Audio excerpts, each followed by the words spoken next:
Hello and welcome to beautiful Ames Field. You have joined the Michigan City Education Network for our coverage of a spectacular Friday Night Lights matchup tonight. We bring in the highly rated Pirates of Merrillville High School to match up with your Michigan City Wolves. Both teams come into tonight highly rated, highly regarded, with some impressive wins under their belt to start this season. Merrillville comes in a mark of 2-2 on the season. The losses are to very big, very impressive programs, including Crown Point in week 1 of Duneland play. No shame there. And Loyola Academy, another just absolute powerhouse, them out of the Chicagoland area. 2-2 on the season, 1-1 in the DAC. Michigan City coming off one of their biggest wins in years last week.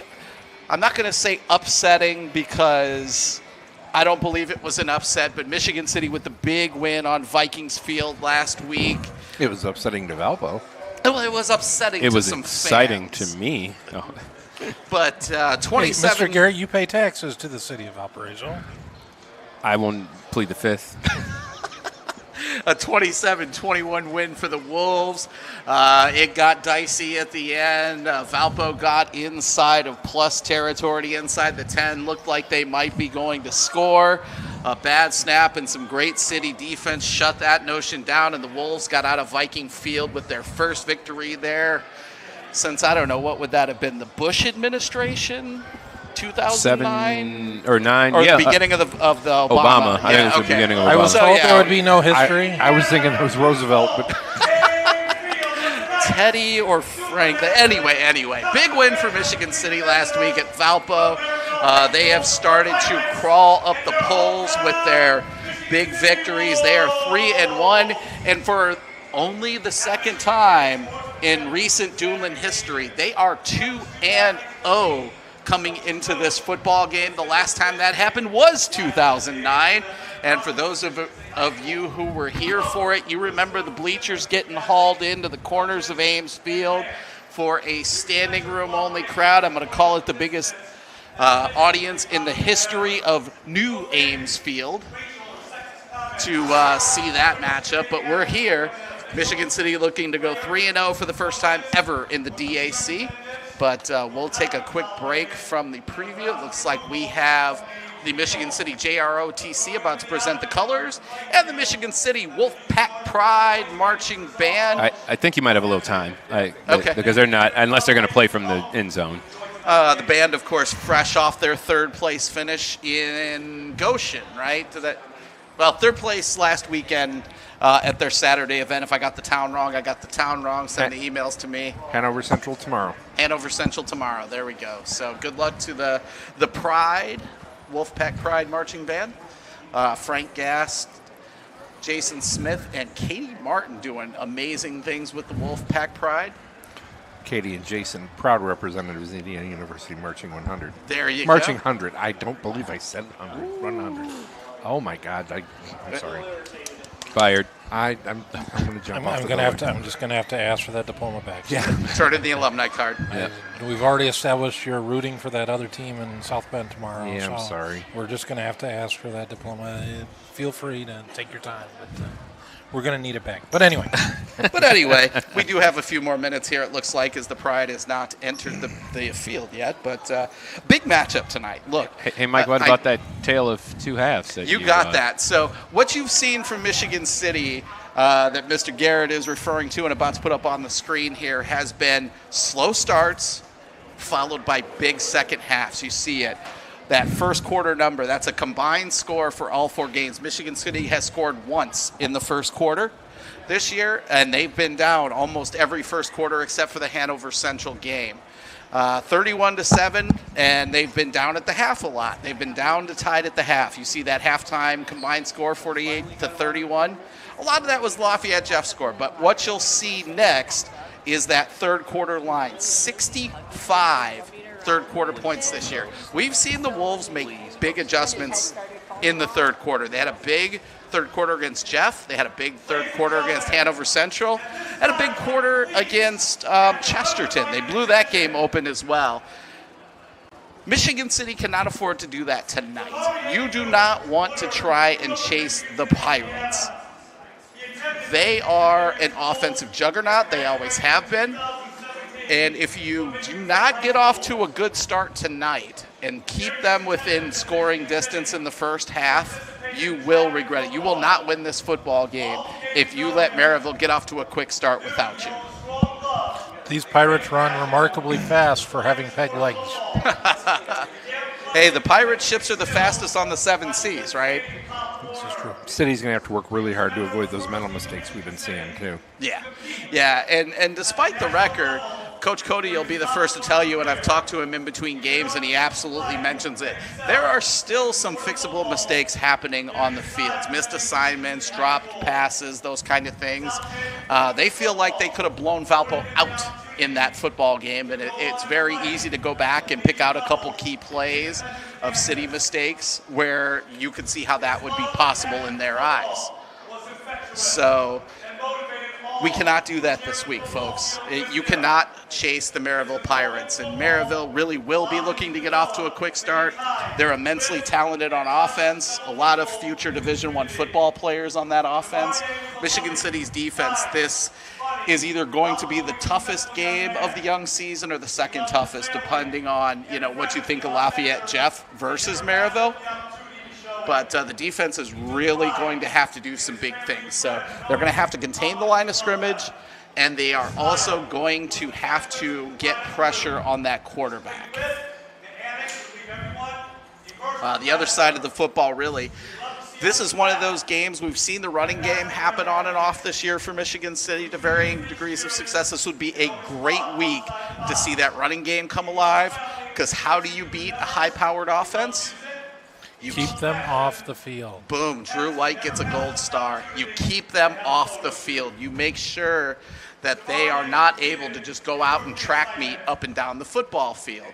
And the way you do that is a nice running game. You have long drives, those like 7-8 minute drives with 10-12 plays. Sure, if we can score quick, that's nice. But really, you're going to be most effective by keeping Merrillville's offense off the field as much as possible.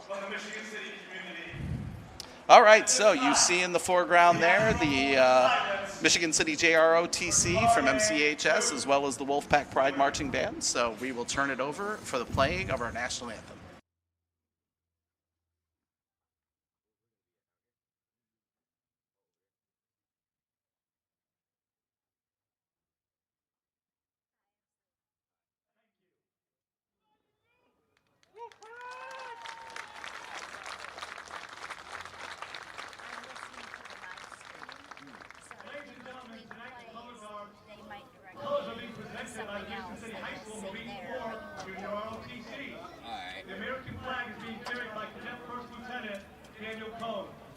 The Marine Corps colors are being carried by Cadet Staff Sergeant Abe Gordon. The right rifleman is Cadet Staff Sergeant Peyton Downs. The left rifleman is Cadet Staff Sergeant Robert Pierce. Ladies and gentlemen, please rise. Remove your hats if you're able. As we honor America with the playing of our national anthem being performed tonight by the Michigan City High School Wolfpack Pride Marching Band under the direction of Frank Gast.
Once again, the Michigan City JROTC, along with the Wolfpack Pride Marching Band under the direction of Frank Gass tonight. I do see Jason Smith down there, another one of the very important people in the Michigan City band program as a school system, thanks to them. And a quick look around the Duneland tonight. Obviously, this is the premier game. This is the one most eyes are going to be on, as this is kind of the battle to see who gets a chance to challenge Crown Point over the course of this season. Merrillville already lost their game to Crown Point. Michigan City will play them in the final game of the season. But these right now are the only two undefeated teams left in the DAC, Michigan City and Crown Point. Around the Duneland Don't try tonight. to diminish don't try and diminish the luster of the Lake Central LaPorte game over there. As was mentioned, Lake Central and LaPorte play tonight. Crown Point is at Portage. And probably the other most interesting matchup of the night, the Porter County rivalry in Chesterton and Valpo. That is at Chesterton tonight. You know those are going to be some angry Vikings after the win by Michigan City on their home field last night, but that's going to be the big rivalry game of the night, and you know both teams really want that W. Back looking ahead here for this one as the teams get ready to take the field as we approach the start of this one. As we said, looking at how these two teams are regarded.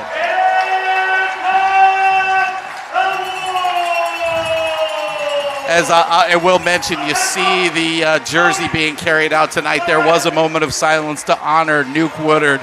Jamirie, a big part of the late 2000s teams, and a young man who got a lot of respect as a middle linebacker, hard worker, great kid, played college football down at UIndy, who passed away this summer.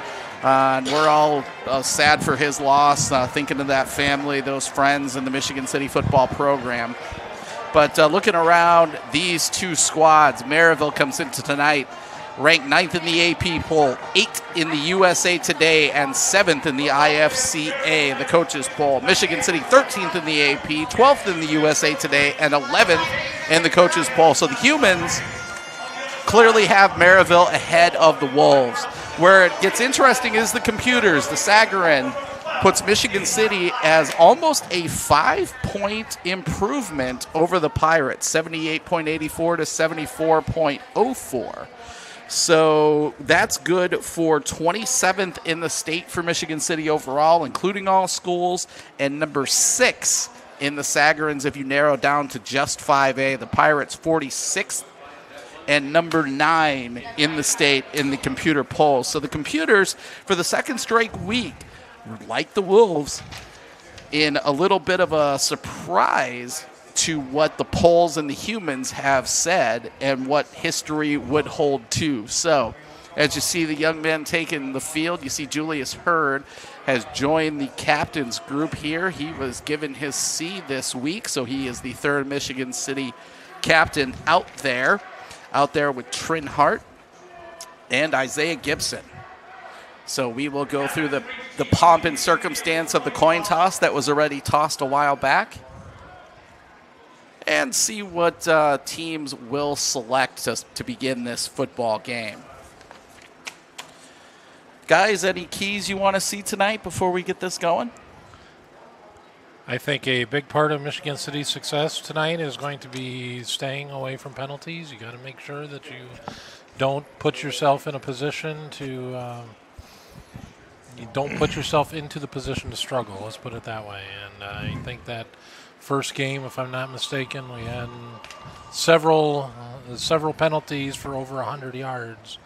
That was fine to do that in the season opener. It's not fine to do it 4 weeks in a really, in terms of the magnitude of this game, I mean, this is definitely Michigan City's biggest game in the better part of 3 or 4 years. Yeah, probably since their regional and semi-straight trips, to be honest, because there's been early stumbles leading to games not being as big on the surface. So Michigan City did win the toss, and they deferred. Kind of a mild surprise, but usually when Coach Cody wins the toss, he does defer. He sticks right with it this time, and he will stick his offense or his defense on the football field first and take the football for the second half to start it. And we'll leave you with Mike, the Mouth Megacy. He just said that the wind is at 1 mile an hour. Out of the east. Out of the east, which you're probably not able to hear him down at the beach quite as quickly tonight. Maybe it's not carrying on the wind, yeah. Now instead they're hearing him in Porter County. All right, so the Wolves will kick off. Might even be able to hear him in Westville, but anyway. Pretty sure. Oh, they hear him in Westville. Technically, it's out of the east-northeast one with gust 5. Ah, yes. Do you want to go take it up with Mike? I'm not going Oh, to. nice return set up, beating the first level to the gap, and Merrillville will take it out near the 40-yard line. And that's where they will start their drive. So call it the 38-yard line to start for Merrillville. So a nice kick return will get them into good position to start this drive. 221's listed on the Pirate roster. That was either Cameron Jordan or Martellus Jordan. I'm going to bet Cameron, yes. Apparently it's a Jordan thing, and we can't understand which one it is. Isn't Jordan supposed to be in 23?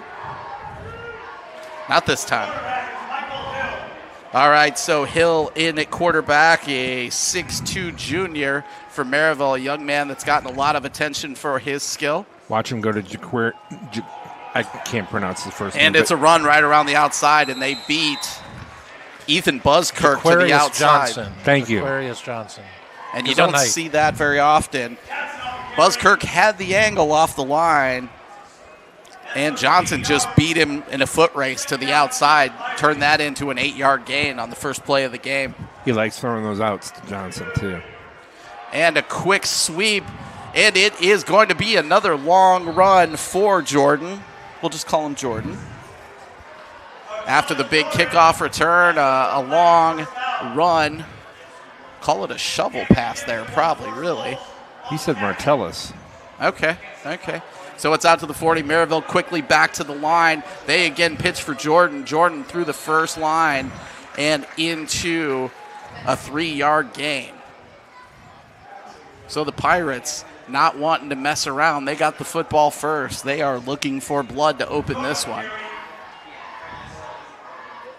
Pirates need to run the table to even have a chance at a DAC title this year with the loss to Crown Point in DAC Week 1.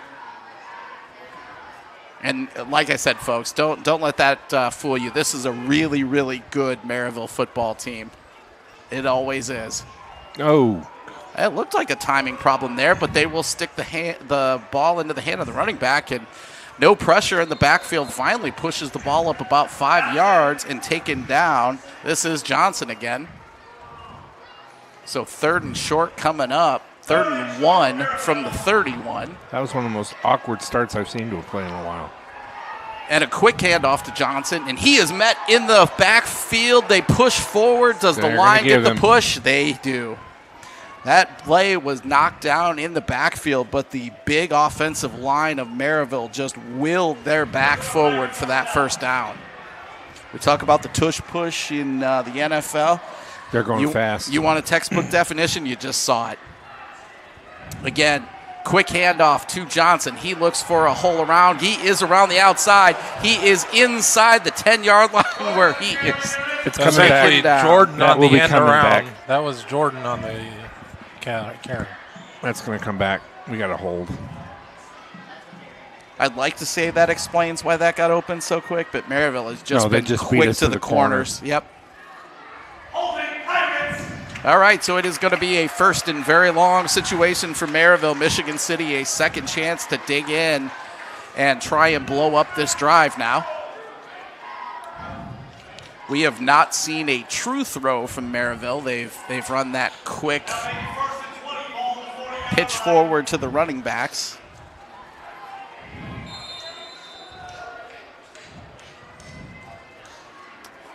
First and 20 from the 40. Out of the gun again, Hill. This time he will drop back and pressure, and it is a complete pass through the middle, taken down up near the original line of scrimmage, give him the 28-yard line. Second and about 8 coming up. I believe that was Elijah Conley on the tackle. Merrillville just not messing around here.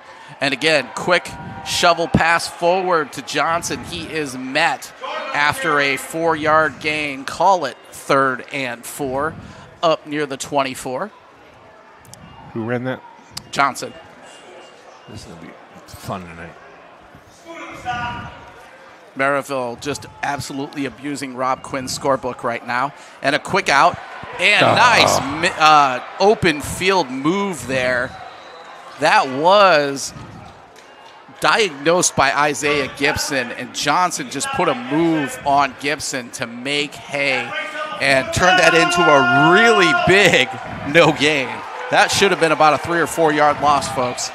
Again, they will shovel this out to Johnson, They got him. who is blown up. Make that Jordan. Jordan's blown up on Huge. 4th down. So turnover on downs. We'll turn this back to the Michigan City Wolves. Deavante Fields on the tackle for the Wolves. Fields, just a big man on campus, right place, right time, had that gap discipline to blow that play up. Do we know if that was Martellus or Cameron yet? I do not know. I am going to say that it is Cameron, but I do not know that definitively. 1 yard loss on that play will start Michigan City with the football on their first possession at their own 25. In the backfield, under center not under center, in the shotgun, let's say, Trent Hart. Demarion Evans standing next to him, 4 wide. Hart drops back, looking to throw. He's going to look deep. He's got an open McKinney. He hits him. Moly. And it is a long first down. McKinney, if he didn't have to come back for that ball, is still running. Look at this. That was just beautiful. See where they put this down at about the 33. So give him 17 plus 25, 42 yards on that completion to Zaire McKinney. The young man committed to Northern Illinois, actually did a visit there, and that is blown up quickly by the Merrillville defense. They try and hand to Evans on the delay. Merrillville's defense had that under no delay at all whatsoever. 2 yard loss. McKinney, that 42-yard catch. They've run that play against a lot of teams, and it just seems to work. They just send him out deep and let him run past secondaries. Hart drops back. He's looking. He's under duress and gets rid of it at the feet of McKinney. Incomplete, so it's going to be 3rd and long for Michigan City. Damian Jones Jr. on the pressure for the Pirates. Again, a very impressive Merrillville defense as well. They are already putting pressure on Hart, not giving him a lot of time to throw. It is going to be a 3rd and 12. We'll see if Michigan City, if they can get some yardage out of this, turns it into a 4-down situation with the ball at the 35.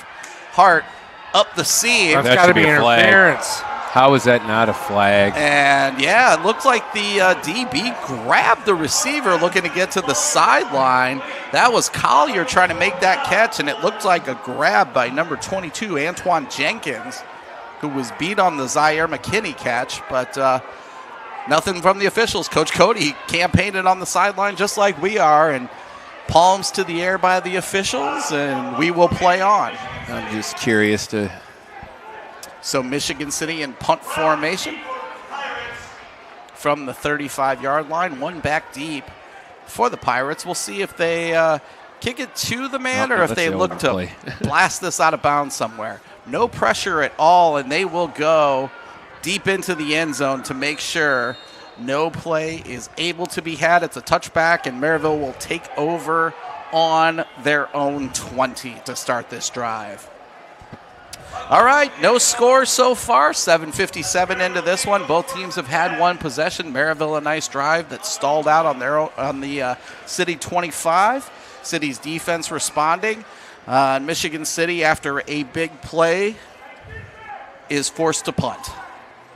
So, second possession. We've seen it so far. Merrillville looking to move very fast. See if they can wear out the Michigan City defense a little bit. 2 deep, 4 wide. Handoff. Nope. Fake. Looking deep over the middle and wide open is Ryan Lewis. Michigan City fell for the fake there. And the DB, there's a little miscommunication there, I think, between the safety and the corner as they have a conversation together about who was supposed to make sure the young man wasn't running free down the middle of the field. Yeah, that looked similar to what Michigan City played. It looked like an instant replay. Yeah. Yep. Quick handoff. Nope. Faked again. Pass. Caught. And takedown on the second attempt. Holy moly, he's still up. Breaks the tackle. He is down the sideline. That is a really, really impressive gain by the wide. He's out at the 21. I mean, he kept his feet moving. I mean, it's no more than you can ask for. I mean, just keep your feet moving. Mikhail Smoot on that catch. Boy, that was a man's play right there. Never stop moving those feet. Turn that into just short of a first down? No, it's a big first down. So Merrillville again out near the 20. This is where their drive stalled out about last time. Ball on the turf, but it bounces right back to the back. And ahead for positive yardage out near the 15. Man, that was the bounce you never see a football do. No. It was like a basketball. It just dropped and bounced right back into the chest of the back.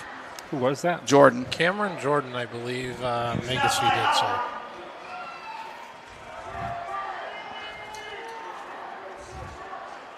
Hill back, he drops the wide, looks out, and now the quarterback's going to run. He has positive yards. He's inside the 10 out of bounds and into first down territory, so call it first and goal at the 9. Michigan City, great coverage on the initial, but when you've got 5 receivers running around in the field, it's tough to account for that quarterback, and Mr. Hill made sure he had the right read and took off and got the first down. They're going to need to count for him at some point in time in it because he will run. He's their second leading rusher. He did not hesitate either. So Hill sets the play. He's under center right now. I formation. Up. Yep. Number 0 looks back like, was that me? Did I do that? Ryan Lewis, who had the big catch earlier on this drive, but he is called for a legal procedure, so that will back this up 5 yards, make it first and goal from the 14. So I will say that play didn't get ran, but I don't know if you were looking at the left side. I mean, there was one wide receiver who I assume was going to cross the field, and it would have been wide open for a keeper run to the left. Now it's on the opposite side, and they're doing the same play. It looks like they just switched sides. But they are back into the shotgun formation instead of under center with the eye. Oh, yeah, it's going right. Yep. Called it. Misdirect to the other side, and this time the Michigan City defense reads it, and it is going to be a 1-yard loss on the play. Second and goal from the 15 upcoming. Nice. Again, gap integrity, so important with a team like this. They're looking to find those openings, run around, and see where the City defense is undisciplined and leaving spots. The City defense stayed home well that time. Hill now drops back, looking. He's into the middle, looking for a throw. No good. No flag. Okay. Receiver hit the ground early, was making sure we weren't going to see the yellow laundry on the field after that one. All right, third and goal from the 15 now, Michigan City defense. I will say, I was watching the Merrillville kicker pound it in from 40 yards. He hit the left upright about halfway up, so about 50 yards worth of distance. Yeah, so I think he's good he's from in here. distance. We'll see if Merrillville would elect to, but let's see what the result of this play is first. They fake the handoff. And he's There's in pressure. trouble. And look at him lose the pressure. Buzzkirk. Intercepted. It is picked off. Intercepted. And a chance to go all the way as Hill comes back in from out of bounds to take out. That was Devontae horribly Fields. advised pass. Yeah, you don't throw that. You throw it away, or you take the sack and get your field goal. Yeah, that was a case of trying to do a little too much there. As the youngins would say, doing too much or doing the most. Yeah, you want to preserve the football above all else in a Yeah. situation like that. You're loose, you're out of the pocket, throw the ball away if you don't have something open, and live for fourth down. Maybe you go for it, maybe you kick the field goal, but you just took away all the choices by throwing that interception. Hill had some great decision-making up to that point, great option runs and throw reads, but that one, Not good. not ideal.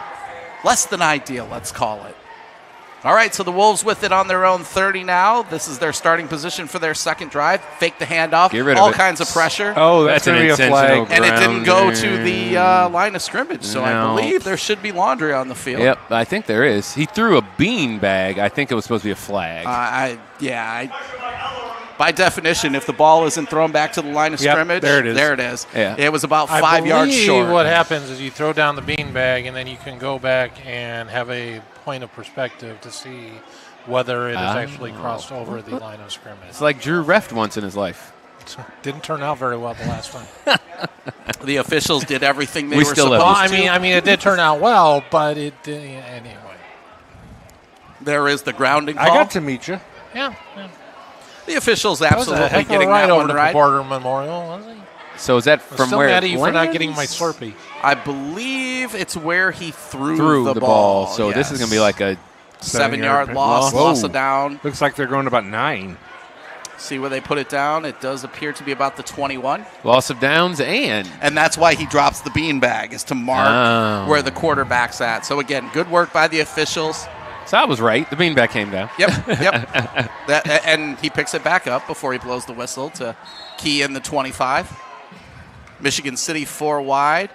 Quick swing out to the back. Who's looking to get loose? Got back most of it. And a little bit of it, or about half of that. So we are ahead of the sticks, but third and about 7, let's call it. Who got that? That was Jeremy Thurman on the swing pass, I believe. Oh, 3rd and 16. Sorry. Little tough to see the 5 versus the 6 sometimes, but I believe it was Thurman lined up in the backfield on the swing pass there. All right, so and we'll correct that. It's 3rd and 16 now, so about a 3-yard gain on that one. Big pressure. They're going to go to the screen with Thurman, and Merrillville's second tier stayed home well, diagnosed that, and blew that up after a short gain. So City going to be forced to punt 3 and out after the INT. So Michigan City's defense is doing what they need to. Turnover on downs created and a true turnover in the form of an interception, but the offense has not been able to stay on the field. 7 plays so far. Yeah, we got to kick this away and kick it long because we can't give them three chances at being down near.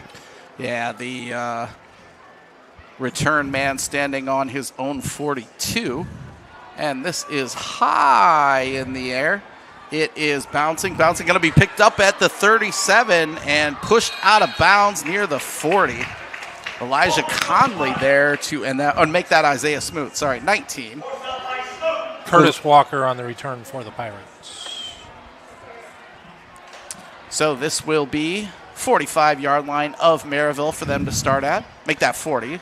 Little statistics since that first play. We've gained 5 positive yards. And what was that pass, about 45? 41. 41? Okay. So 46-yard total. Yep. So far, both teams have traded 2 possessions. No score on the scoreboard. At least we punted. Yeah, I'll take a punt. Yep. Merrillville looking to go to work for the 3rd time. 4 wide, 3 to the top of your screen, 1 back in the backfield. Hill is going to hand off, and a nice run. Again, untouched and breaking tackles he is just into the second level. Johnson with a 13-yard run. And about 8 of that was with contact. Yeah. Yeah, you've seen the Merrillville ball holders. When they have the ball, the first guy, you're not going to bring him down just by hitting him. Again, Johnson up the middle again. City defense is not getting deep pursuit as these guys are getting 5, 6, 7 yards down the field before they see contact, and that is not a formula you want as a defense. So 2nd and 3 coming up here. Watch the play action on this play. Yeah, and our safeties are cheating up, and And they look to blitz, and instead it will be a keeper by Hill. Hill is grabbed and taken down after a short gain. Going to be about 3rd and 1 from the 38-yard line.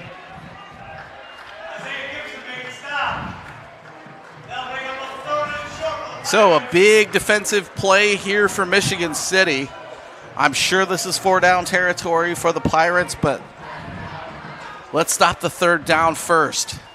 Handoff. Nope. Again, faked. Quick down. out. And again, the wide receiver breaking the initial tackle downfield. That is Rynell Lewis. I have a feeling at the first time out, we're going to have a discussion defensive-wise of wrapping up. Yeah, so far the story in this one is broken tackles. Yep. Each team with one huge play, passing play over the middle. And other than that, a lot of what they call in the business the yak. Yards after contact. But That's a we touchdown. Wide We just got open. yacked all over. Yeah, that's a touchdown. Running down the seam, wide open. Mikhail Smoot with the touchdown catch. And Merrillville will take the early lead here at Ames Field, 6-0, pending the extra point. I don't know if there was a bite on the fake there or what, but there was actually 2 receivers out there running wide open. I don't know if you caught that in the replay or not. I couldn't see it from over here. Not at the angle I showed, but I believe it. And the extra point is up and through the uprights. So 7-0 Pirates here early in this one. Michigan City really going to need to start getting to work here on offense. Yeah. Look, there was no way you were pitching a shutout against Merrillville. The offense is going to have to come to score if they're going to win this game. But let's be honest. It's 3 minutes left in the first quarter. Yeah. And Merrillville probably could have scored at least twice, if not 3 times. Yeah. So 7-0, I'm not complaining. Guys, Merrillville has 193 yards of offense in the first quarter. to Michigan City's, about 50? 46. Rob, Yeah. can we look up a record on how many yards in the I'm going to guess the Jeff game was probably pretty darn close Yeah. to that because Jeff just ran wild. I don't see where this is much different. I'm very concerned. And to be fair to both of these teams, you're talking about if the state championship doesn't run through Merrillville or Jefferson, I'll be pretty surprised.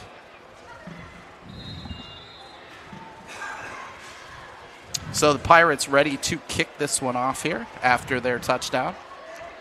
3:10 to go here, first quarter play from Ames Field on a beautiful Friday night.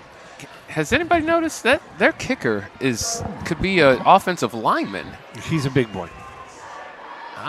I mean, I don't want to get hit by him if Looking to seal the edge. Uh-oh. Nice And they seam didn't. there. And the One kicker's man to left. beat. And there's a flag, though. It's not going to count. Oh, there's two flags down. It's not going to count. It's a beautiful It's not gonna return count. for DeMond Thomas, but this is coming back, folks. Holding. He hit that seam and maybe got a little help on getting loose there. It was a nice return by DeMond. It but, was. Good yep. job. But A for effort. Another young man getting Division I attention, but Here's the thing. One flag, sometimes I question, but when two flags are on the no, field, yeah. A for the run. D- for the hold. All right, so they're tough marking break. it off from the 35. Michigan City will start this possession on their own 25. So it would have been a nice return, and we'll see if that affects the Merrillville kicking game going forward. Oh, you know it will. We've seen a lot of schools squibbing Yep. the ball to the city returners this year, and Merrillville very confidently kicking it to Thomas. That might be the last time we see that tonight. Yep. So Wolves again will come out 4 wide, 1-2 backfield in Evans and Hart.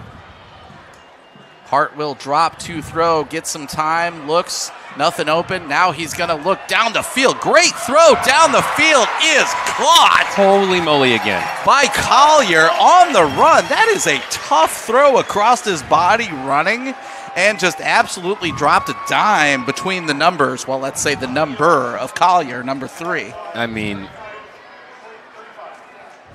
Trent is like, I'm here to play today. Yeah, so 25 plus 10, call it a 35-yard throw. What a pass. Michigan City, almost all their offense on 2 big pass plays. That one, improv theater right there. I thought Wayne Brady was out there. No, that's Trent Hart making something happen. And they try and run a quick bubble screen, but throw just a little high, and the Merrillville defense was all over that read. So clearly they've been watching some footage, and we're not running the ball a lot here. So I think they've either said, hey, our chances are going to be with our athleticism. One run? I was going to say on the throw, not the run. And it was minus 1 yard. Yep. And not a big surprise. Look, if you look across the screen, you can see the difference between the Merrillville defensive line and the Michigan City offensive line. The difference, are they 5A or? They are 5A. Okay. So we got that going for us. Oh. Michigan City now going to look to run a quick Hey, we got positive shovel yards. to Evans. He will gain, let's call it 6 on that one, so 3rd and 4. Michigan City moving forward on this drive. We just had to talk about it. Let's get another first down here, guys. Yeah. Keep that defense off the field. Let them get a little bit of a break here. I think this is 4-down territory no matter what. Unless something bad happens on this play, you may well be right. This is where you've been punting the ball too, so I kind of agree with you. Yeah. 1-2 backfield with Hart and Evans. 4 wide, spread 2 to each side. Hart drops back, looking. He's going for it, and overthrown, incomplete. Laurent tried to bait the DB into a contact, but I think it was a little too far over his head to get that call. So I'm going to ask this question. I don't know if any of you have actually, but has anyone other than me spoken with Laurent? I have not. I call him silent but deadly. That's my – every day I see him, and he fist bumps me. No words. Okay. A little smile every once in a while, just a silent. And I think there was an article from Jim Peters that talked about him too, and with French was talking about him and said, just a quiet, silent, but when he does speak, it means something. Merrillville looking to bring pressure, and did we jump? I think we jumped. There were 2 flags, one from behind, one. Yeah. Well, that changes things, doesn't it? Yeah, this becomes 4th and 9 instead of 4th and 4. So you punt it. I imagine you'll see the punter here, but let's wait and see what Coach Cody has to say. Ball moves back to the 39, 4th and 9, and here they come. The punt crew. Merrillville did a good job, showing pressure at the last second, getting City to jump there. I don't know. I almost think they drew the false start. Jumping around at the line of scrimmage like they were. Well, you're allowed to jump. Yeah, I know. As long as you don't go into the neutral zone, and I don't know that I saw that. No, but, I don't think I saw it either. I'm just.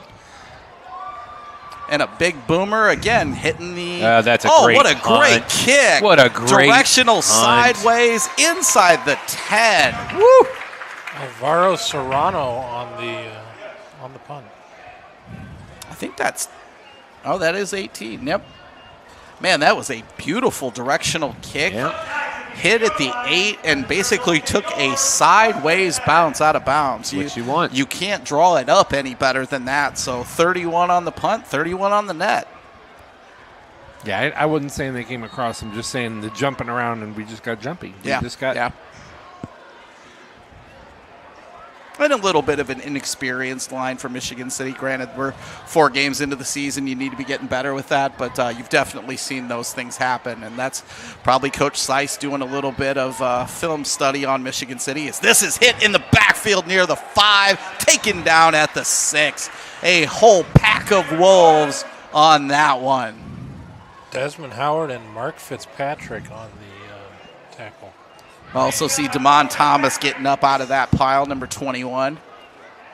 Michigan City, a great read on that one, so it'll be 2nd and 12 upcoming here for the Pirates. Their worst field position of the night. See if they go to that quick handoff to try and get back a little bit of that. They indeed know that. It will be a quick throw, and that is incomplete. Stops the clock, too. That's 56.2 left here in the first quarter of play from Ames Field. Merrillville now 3rd and long. I don't know if any of you guys saw that, but if he would have caught that ball, he's still running. Yeah. Thank goodness he didn't. I think the city defense really did think that was going to be a run. And so far, Hill has done an amazing job holding the ball as long as possible. Hill drops back. He gets Almost out of gets pressure. a safety there. And that's a fourth down. He and does yes, not make he it. is short by about half a yard. Oh, no, they're marking it and saying go. What? Oh, The what? stick is the other side. Okay. Well, where they put the football down is deeper. But that's not where the he. side judges marked it about a half a yard shorter. Yep. Who caught that? I did miss who caught that. And Jordan with the run up the middle for the first time. He's got a nice gain. Call it 5. Out near the 24. That was a big play. That mark would have liked to seen him take a second to make sure that ball was in the right place because I'm not sure everyone was on the same page there for that mark. But That's the last play of the half. Aaron, Or is quarter. it possible Quarter. to go back and see that last Play? catch for the first down Sure. for a assist for Mr. Quinn over here? No.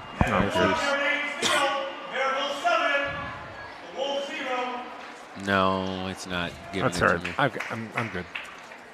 Let me see. But thank you. Yeah. The catch is what you wanted? Yeah. Why don't we go to a commercial and then Yeah, we'll be right look back. at that.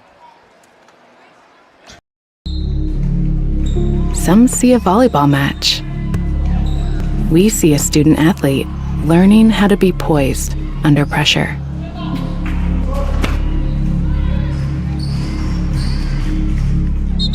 Some see a high school football stadium. We see the one place where the whole community comes together. Proud to keep education in front of athletics since 1903. Catch on the first down. We're back. all right, so second quarter action. Pirates the 7-0 lead after one, and the football there deep in their own territory. They started this one at the 8. They've moved it out a little ways, actually make that the 23-yard line where they will start the second quarter. Big advantage yardage-wise to Merrillville. I think Rob just said 222 in between quarters, and I think Michigan City somewhere around 80 or 90. 222 to 86. There you go. Unofficial. And Unofficial. again, And there's a Jordan, flag. but a flag down on the play. He probably got pushed forward for a first down, but it was going to be a hold, so. Might even be, yeah, I was going to say the side judge was actually trying to stop that play early. So it is a motion call. Oh, yeah. So make it about a 2nd and 10 going back to work for the Pirates inside their own 20 again. So that's a gift the city defense will not refuse.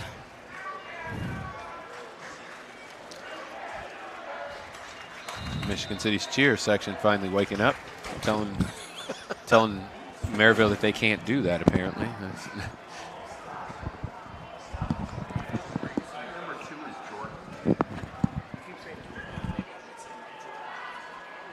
All right, so Merrillville back with it. Quick catch along the sideline, pushed up near the first down marker, marked out of bounds at the 26. Call it 3rd and 2. Now that was Jordan. My bad, folks. As Actually, they mark him at the 25, so call this 3rd and 3. Again, big stop here for Michigan City's defense needed. As we always say, if you tuned They in will for hand it to professional. Jordan, and he is grabbed just across the line. Can he get And there? there's a couple of flags. And a flag down, so I'm not sure this one counts anyway, but we'll see where the spot is to see how Coach Cody is going to handle this one. Pray it's not on us, a face mask on us.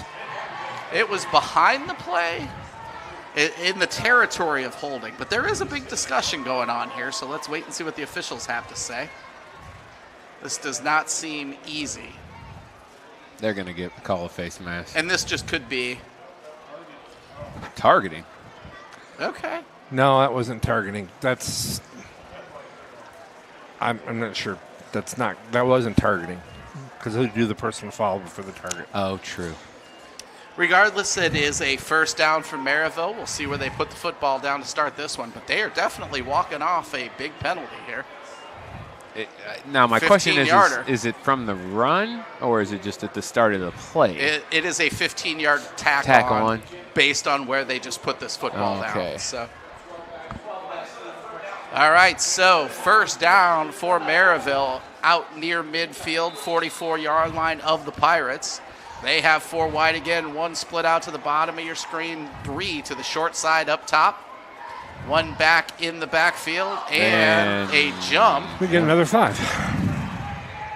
And it is offsides. LaPorte with an early 14-0 lead over Lake Central, and Valparaiso up on Chesterton 3-0. Wow, LaPorte making a statement tonight. They had not Going won for second or third place in the DAC, maybe? either of their first 2 games in the Duneland. Their only win week 1 against a very reduced New Prairie squad. So 1st and 5, they fake. Hill looking. Now he's split out. And What a catch. he did catch that. He Man, I caught couldn't that. tell because the receiver What looked back a for a second. catch. Mikael Smoot. He looked back like One-handed catch. The wideout or the DB might have got to that, so it took a second to figure out what's going on there. Let me But see if they're going quick. I wanted to try and get the replay in.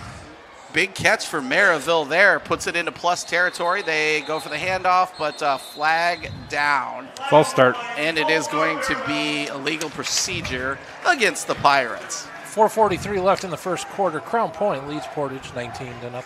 That's it. And then you said at the half? The band is playing. You said at the half? 4:43 left in the first quarter. Oh, okay. I've heard they have a tuba at quarterback. Womp womp. Or a sad trombone. All right, so 1st and 15 for the Pirates. They do have the handoff and breaking loose And that's another into touchdown. the end zone. Johnson walks in. Yeah.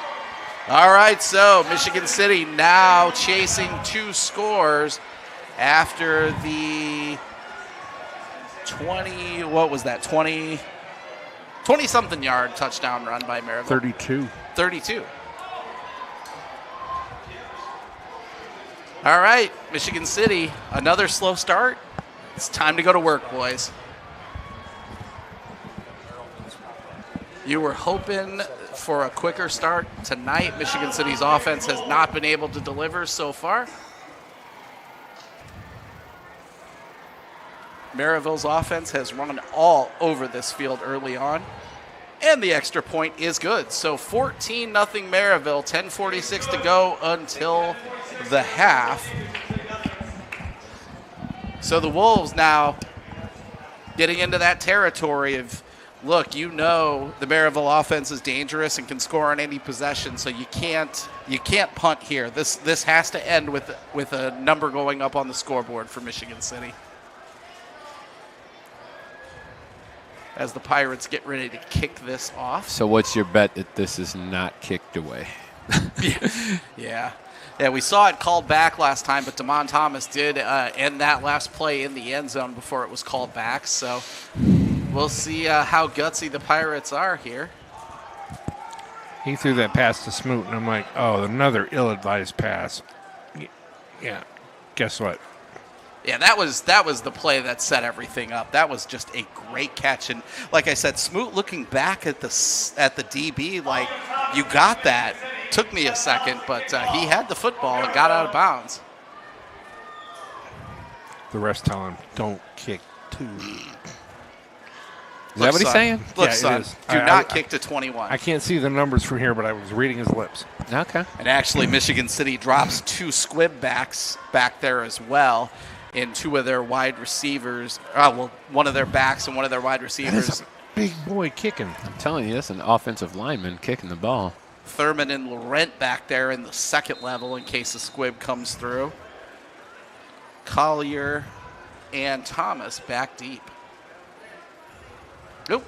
Here we go. 5-yard kick. Yep, there is the squibber. Short pop-up and caught. He should have out fair near catched it. That's He what would I have was gotten- thinking. He should have fair catched that. That for would have Michael been Wolter. and a flag. He'll remember that next time. So the ball, touchdown at the 37. I mean, I think you kick a little further than that, though. I would have. And I think Merrillville's looking at that second level of backs thinking, I don't really want to kick it to Thurman or Laurent either. True. He kicks it any higher. That's an onside kick. Yeah. That actually was a great kick. I was thinking, if we don't hop on that, the Merrillville up backs have a chance at that. But luckily, Walter right there to field that. Hopefully, Brock is down there explaining the benefits of a fair catch. I would be. Just wave your hand in the air like you really don't care. And McKinney, the catch. If he can break this, he's got a chance. No, he is taken down. There's going to be 15. That's going to be a face mask.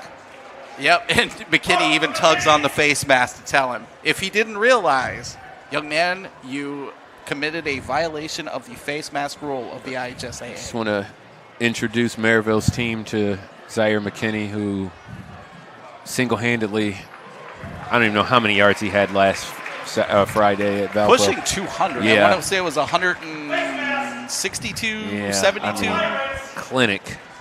Including a couple huge catches. Yep. All right, so tack on the 15. McKinney really keeping the Michigan City offense in business tonight. So this ball now plus territory at the Merrillville 30. Or padding his stats, one of the two. Hey.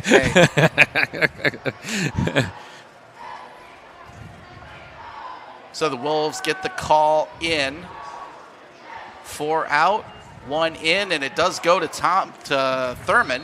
He'll get about 4 on the run. A nice little run there. Keeping him honest. Yep, off tackle on the left side there. Guys, this is going to be the way we beat them. Yeah, you've got to be able to run the football. Giant pass to McKinney and then just run the ball. Or ball possession. We have got to keep the ball. Yeah. And for no other reason than to preserve your defense. You don't want your defense, this is a 48-minute game. You don't want your defense on the field for 30-plus minutes. Because they're running. What is going on? And a motion call. Somebody moved. What? I missed who it was. I didn't see anyone move. The left side of the line was mystified. One nice thing in high school football would be the identification of the player, but we don't have that. So quick stop of the clock and rewind at 2nd and 11 from the 31. And now we're playing behind the sticks again. Yep. So to the air we go. Hart drops, hits, and did he catch it? No. On the fingertips of McKinney, he could not haul that in near the first down marker, so make this 3rd and 11. Boy, that would have been a nice one to have. Yeah, put you at into a third and short. 3rd and 2 maybe. Now you have to contend with the Merrillville pass rush, which is not a happy topic. I would say dump it off, but, what do I know? A draw play? They did try a screen earlier, Merrillville, Yeah, and look at the pressure coming. Yeah, your draw's killed. And here they come. They bring it. Hart steps forward. Nice read. But again, the Merrillville defense closes quickly. Hart just sidestepped the rush, trying to get loose. And one last Pirate back to grab him by the ankles and end that run with no gain. So 4th down, 11. We'll see what the Wolves have in mind. They're 31 I think you're at going Merrillville. for it. Yeah, I don't see a punter running in here, and we're at 18 seconds left on the play clock. So it looks like the Wolves are going to run with this one. 1-5 backfield in Hart and Thurman. 3 wide, extra protection. And they are going to go to the sideline. It is there, but knocked away. The defensive back, Warren Brown, over the top, coming to make that play. So turnover on downs for the Wolves. He beat the initial coverage, but the safety over the top coming to end that play. 8:41 to go to the half. The Pirates with the football. You absolutely cannot give up a score here if you want to get back into this game. You cannot be down 3 scores to this offense.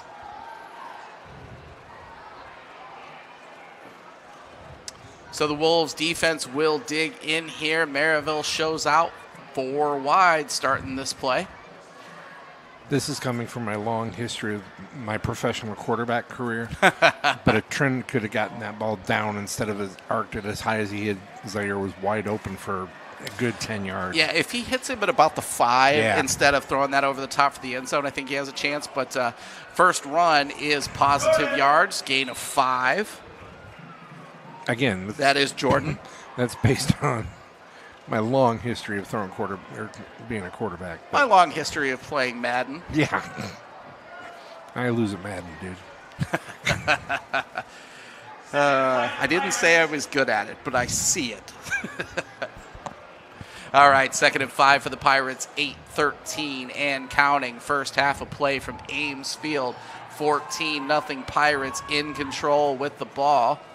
They fake the handoff, fake the other handoff, and Hill going to try and run, and he is knocked for no gain. And we got a flag. Comes in. That That's was late. awful late. Hopefully that is not a little face mask occurrence there. We'll wait and see what the call is on that one. It is a hold, so this is coming back 10 yards. A lot of traffic there. Hard to see what was going on underneath all that, but the side judge on the opposite side of the field making that call.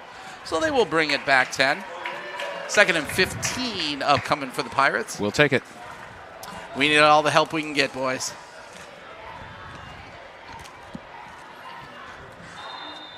Merrillville again, 4 wide, 2 split out to each side of the field. Hill getting the call from the sideline. Taking their sweet time. Timeout. And a timeout going to be called. Kind of surprised by that. Was that Michigan City? No, they pointed at Merrillville. So this will be a Pirate timeout. The first timeout taken here in the first half. Yeah, we'll take a quick break. We'll take a quick break, come back. It's Pirates 14-0, 7:47 to go till the half. Was it still wrong? Some see a volleyball match. We see a student athlete learning how to be poised under pressure.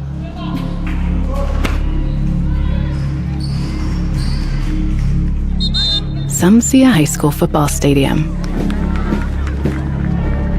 We see the one place where the whole community comes together. Proud to keep education in front of athletics since 1903. All right, back to action here. 2nd and 15 after the hold call for the Pirates. We'll see what they want to do here.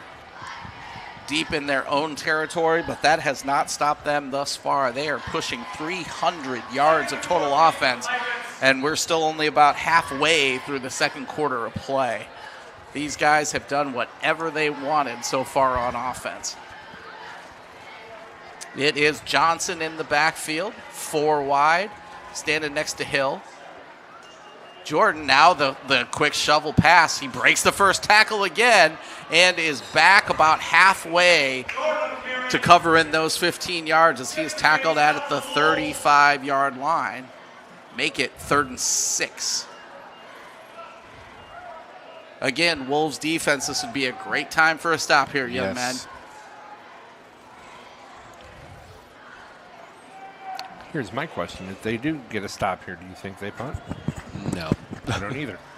Depends on how close they can get. I mean, if it's 4th and 6, I think they punt. They're averaging about 8 yards per play, so. He's wide open out here in the flat. And the He's quarterback's gonna going run to for take off. And a great read there. I don't think he got that. He got there. He got there. Yep. They won't mark him. It's and close. I think the stick is really It's close. Yeah, they're moving him. Yeah, I didn't think he got it, but it.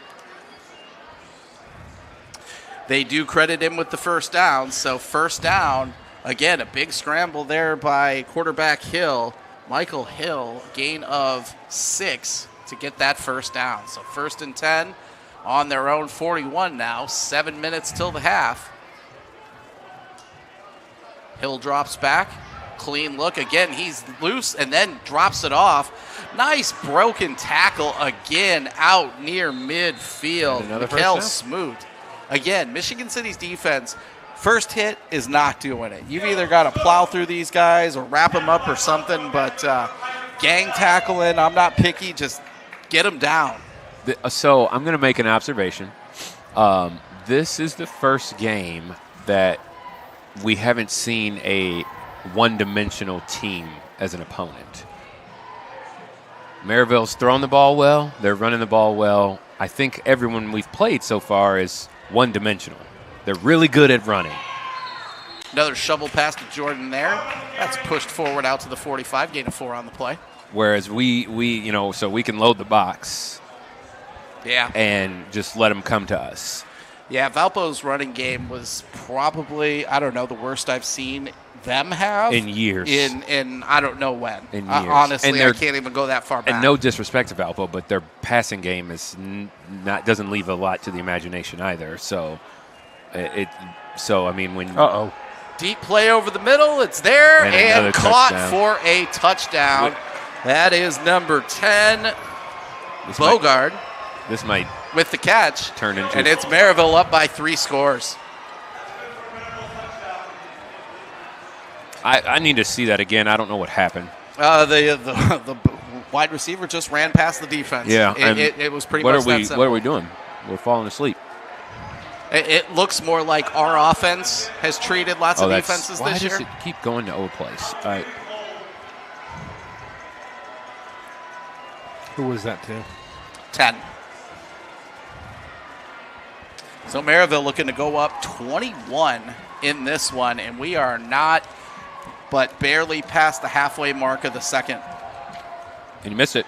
Nope. It looks like you missed it from the side. Snuck it in the up right there. So 21-0, 5:53 to go till the half after a 45-yard touchdown pass and catch from Hill to Bogard. Our offense has got to wake up.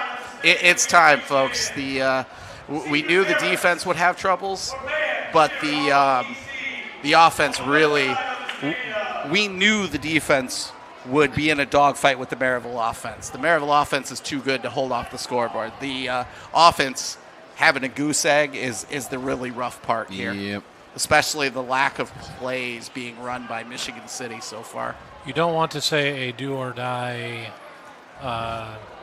drive right here, but if you do run some time off the clock and score on this possession, you get the ball out of the gate in the second half, and if you're able to score there, you're potentially looking at a one-possession game.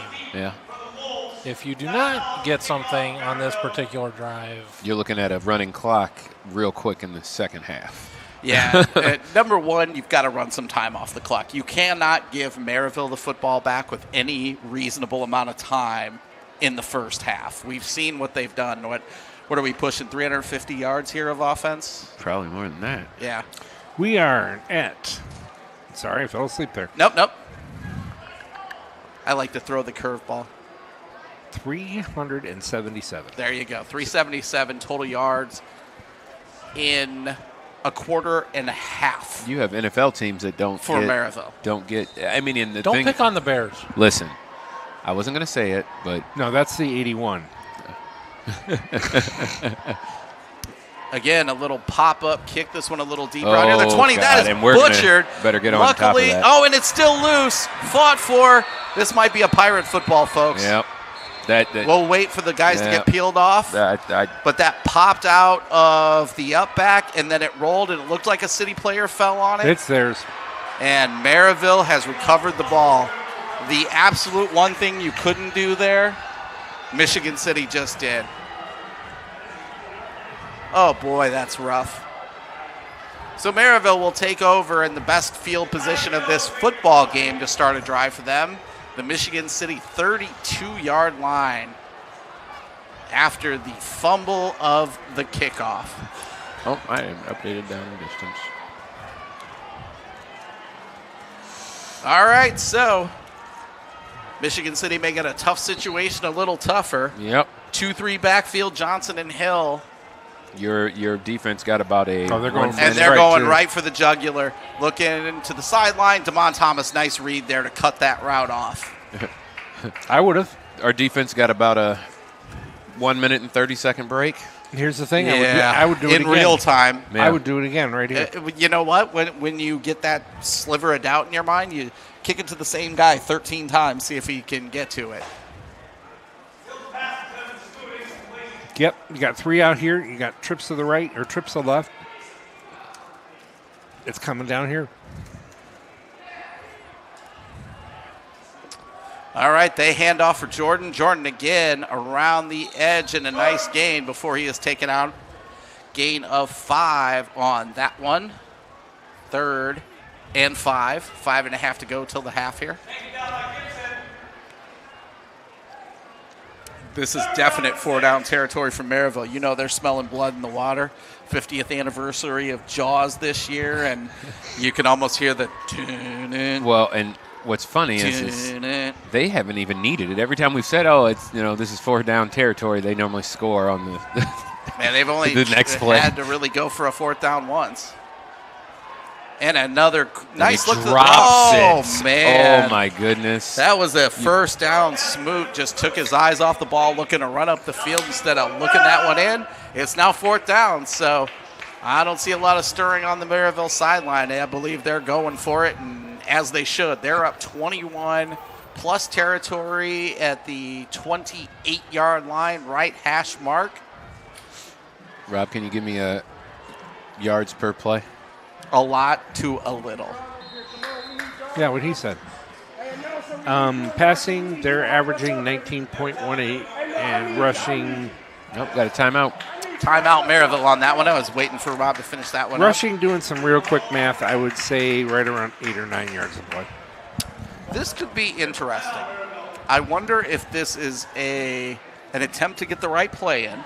Or as I said, we were watching the Merrillville kicker absolutely bomb some of these kicks.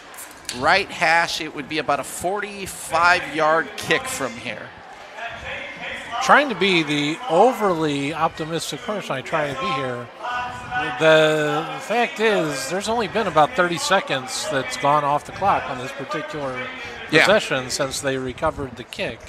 Yeah, And almost so exactly 40. It was in the 4:50. entire scheme of things, the fact that they have had 3 straight passes right now, it does give Michigan City some time to be able to try and manage something here at the end of the first half. It is Hill in the backfield, so they are going for it. 2 in the backfield along with Hill. I see 221. That is Johnson and Jordan. 3-2 wide. Aaron, 19 yards per passing play, 6.5 yards Johnson per rush. moves up So to the edge. all they got to do is run this. Hill rolls, looks to relieve pressure, still looking, mirrored across the middle, and it it's is a a turnover nice on defensive down. play. Elijah Conley breaking that one up. That was a really nice throw by Hill on the run, but Conley got on top of that one to break it up and create the turnover on downs for the second time tonight. Will that light a spark? All right, so no harm, no foul there. Michigan City loses about a minute of game time, but they will take over almost exactly where they would have had they caught that kickoff that was fumbled. Do we have oxygen on the sidelines for our defense? I might need some. I might need a hit here. Because the oxygen getting lightheaded being for them. sucked out of the building right now by the Pirates offense. I'm feeling a Trin Hart to Zaire McKinney. 4:49 here. Honestly, I wouldn't be surprised to see Thurman. I think it's Thurman in the backfield, whoever the back is, and they do hand off. Nope, keeper. Nope. It is Hart looking to Go get to the Hart. outside. You got plenty of room. He's got a nice running lane. One Blockers. guy to block, and he is taken out of bounds in plus territory. Who accompanied him there? That's Collier, who got a nice block downfield to help him get an extra 10 on the end of that run. Taken out at the 37-yard line. That is a big, big, big play to relieve some of that field position pressure for the Wolves. Now, can we get rid of the penalties that we've had the previous plays? This time they give it to McKinney. He beats the first level, stumbles down near the 20. He's dancing. That was if a he gets little there. shoestring tackle there to bring McKinney down. Couldn't keep his balance after the contact. But again, another big play. Wolves look to Let's go quick. up-tempo it a little bit. Let's go quick. It's working. But don't go too quick. You really don't want to leave time for Merrillville here. Maybe stick this in the chest of Mr. Evans here. Nope, they're going to hand it off. Nope, keeper for keeper. Hart. Hart had a chance, could not break it. Yeah, He is first and goal inside the 10 at the 9. You saw the floodgates open Yep. and then immediately close. I mean, just And a great read by Hart on that one to see that the opening was in the middle of the field with all that movement. 4:05 and counting for the Wolves here as I'm going to move around a little bit so I can see. Hart, man, he almost lost that ball trying to keep it late there. Sorry, Rob. You're fine. Pick up the laptop there, but I've got Mr. Post in my way, so. You're just out Gym of court, post, so you know. or fence post, or solid steel post. Exactly. This big man right here. All right, so a gain of 1 on the play. 2nd and goal from the 8. 1-2 backfield, Hart and Evans. 4 wide. Fake. Hart looking to dime in there. Did he get the catch? He made that catch. It's short of the end zone, and that's a good call. But had to look in. That was McKinney on the catch there.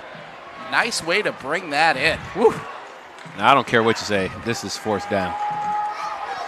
Third and goal. This is 4 down territory. 3rd and goal on the 1. No, you have to go for it here. Right at it. And look at the big boy Fields. Let's see. He had a 4th and 1 last week that he hesitated in the hole on. Let's see if he gets the message. Nope. Timeout. Timeout, Michigan City. They have 3. Now they have 2. Can't take them with you. I would really like to see him spread this out. And then run it up the middle. Run it right up the middle. Yep. But I think Merrillville's ready for that. I'm willing to let Mr. Fields take it on. That's who I'd let run up the middle. Tough young man. And as I alluded to last week, there was a 4th and 1 play in plus territory about the Valpo 30 last week. And they ran the ball on a 4th and 1 with Fields. And he did a little hesitation step and could not get going again and got taken down for a no gain there. And I think you stick the ball in the young man's chest with the message, go. Run somebody over.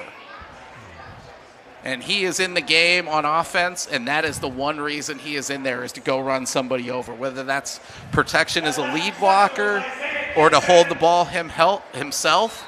But just don't try and juke. Straight ahead. Yeah. So Fields in the backfield, and I think that's number 5. With him, that's Jeremy Thurman. So don't be surprised to see Thurman open for a pass. They do give it to Fields. Touchdown. He pushes the ball into the end zone. Touchdown, Wolves. All right, so you saw it there. Fields, that is a nice response after the near disastrous error on a kickoff by the Wolves. The defense bails out Michigan City, and then the offense goes back and gives it back to them. So Fields, the 1-yard touchdown run, 2:48 to go before the half to get the Wolves on the field, or on the scoreboard. And the extra point is good for Michigan City, 21-7. So you did leave a little bit of time. Pirates only 1 timeout left, but 2:48 to go here until the half. And I'm not trying to jinx them, but have they needed that?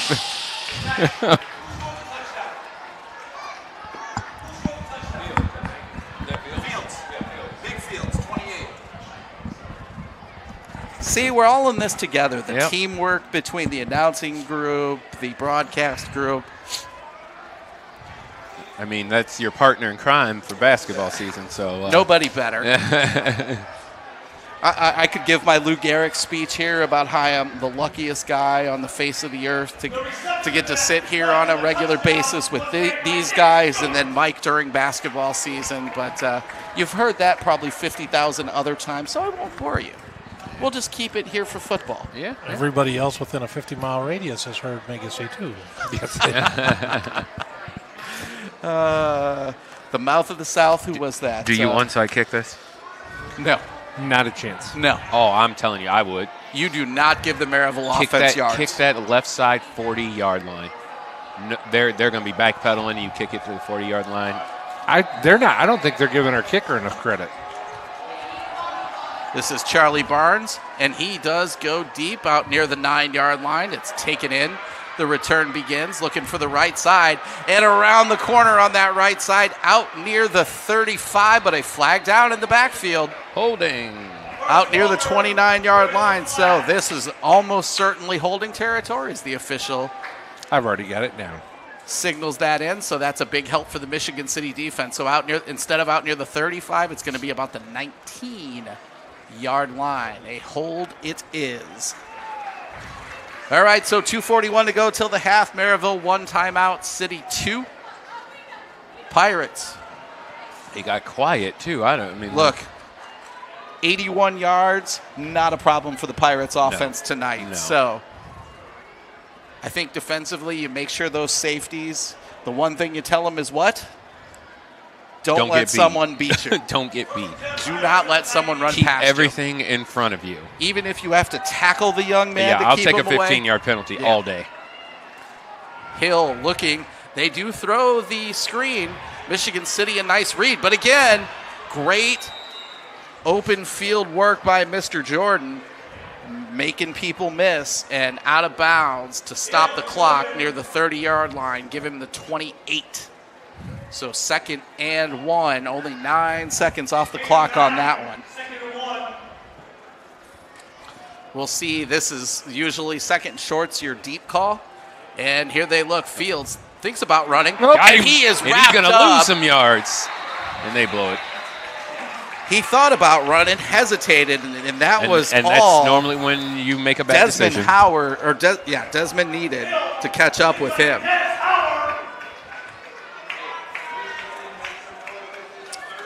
All right, so a big 3rd down sack, pushing him back 4 yards.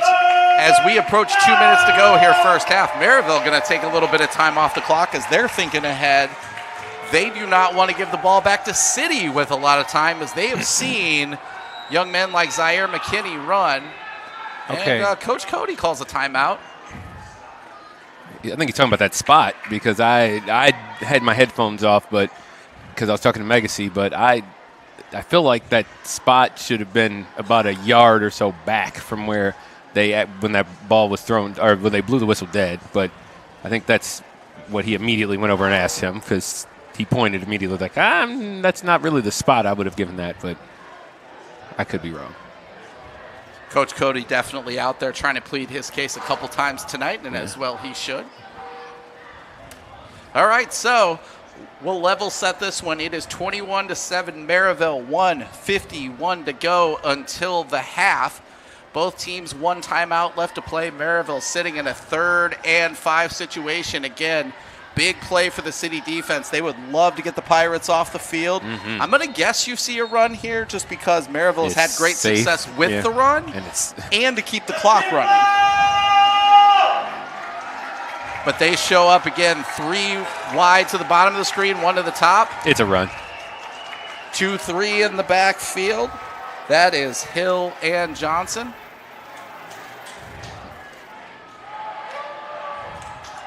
Yeah. No, it's a fake.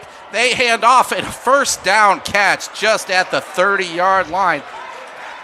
I was going to say, now the official does move back a little bit. One of them walked in, and the other one goes, nope, it's this side. The catch was made at the 31, and then the defensive play pushed him back.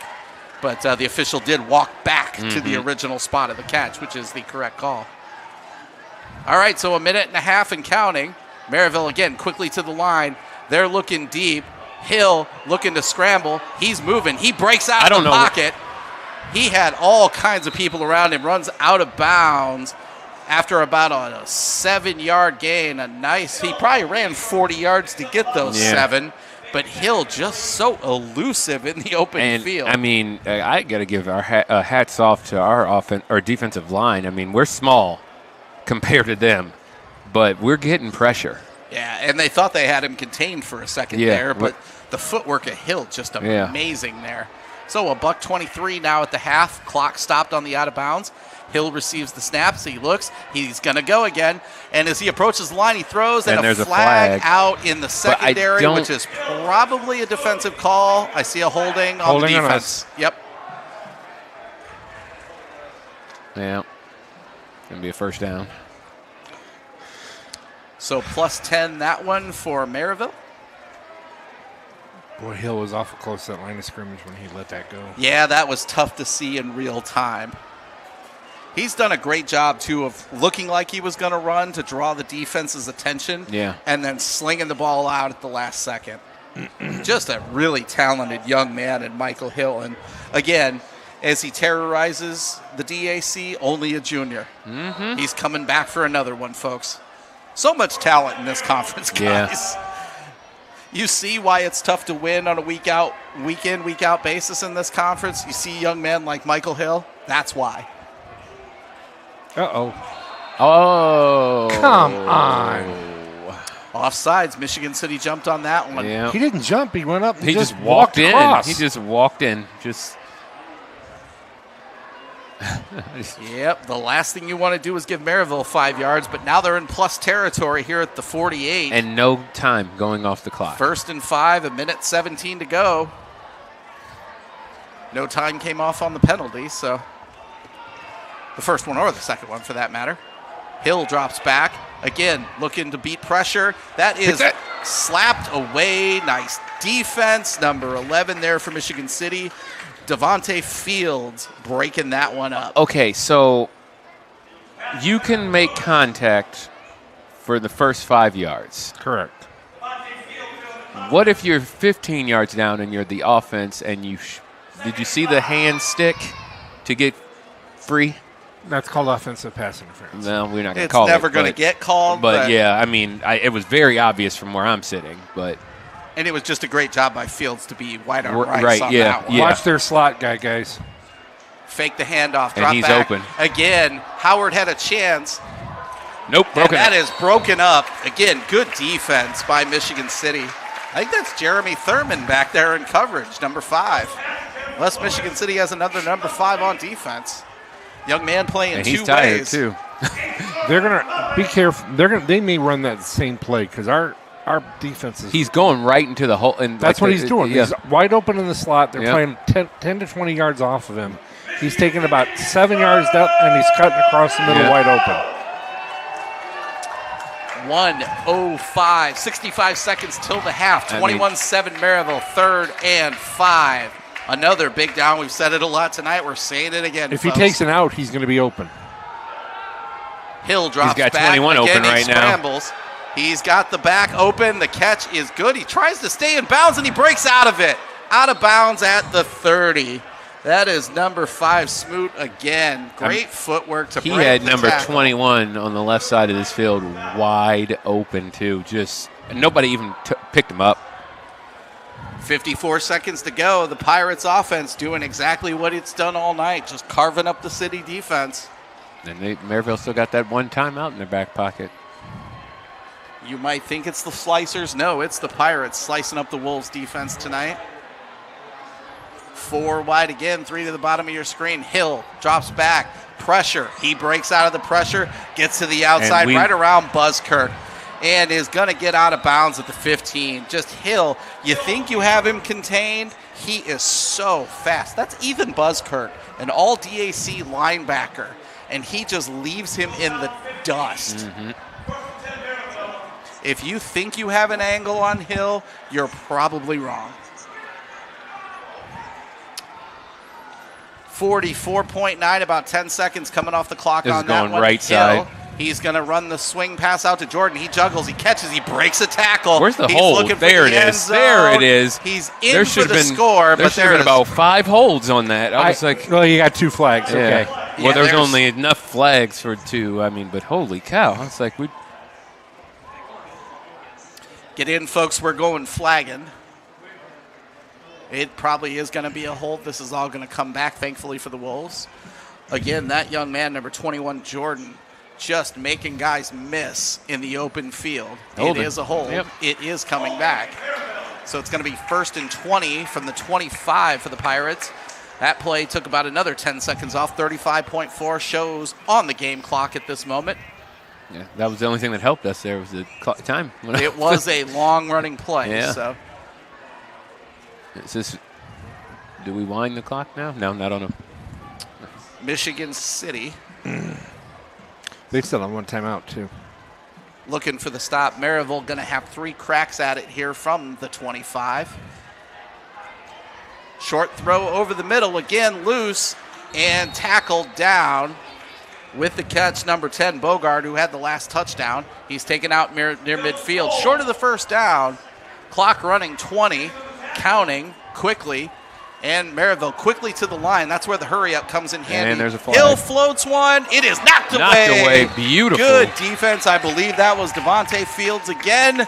Nope, that is number 19, Isaiah Smoot. But there is a flag. With the denial. On the field.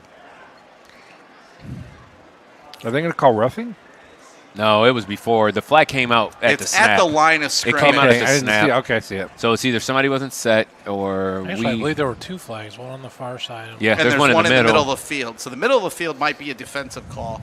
That's usually an interference or a hold. So This is probably going to be one of those wipeouts. Redo the down. We'll try it again. Yep. Waiting for the official here. Illegal shift. Offense Declined. declined. Holding. So that is a Merrillville hold. Oh, that's not helpful. That's not helpful for them. All right, so the ball again Sorry, comes back 10 yards from that spot.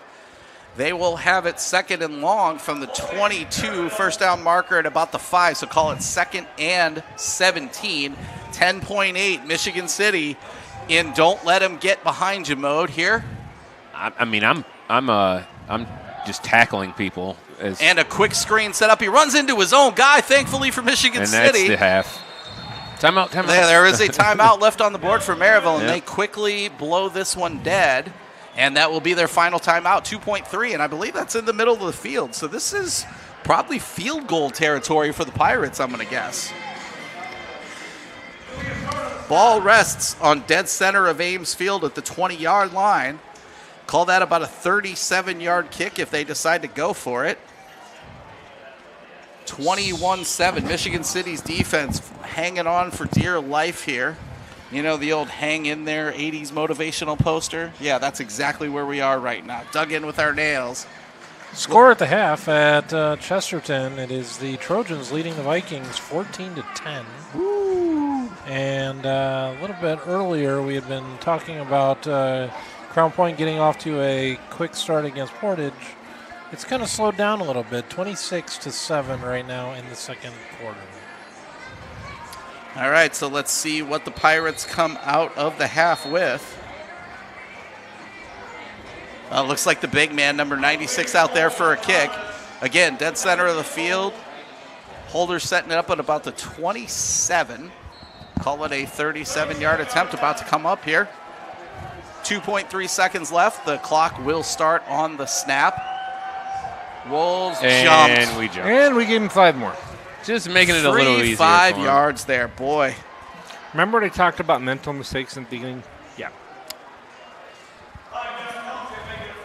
As I said, we saw this young man in warm-ups pound the middle of the left upright from 40 yards out.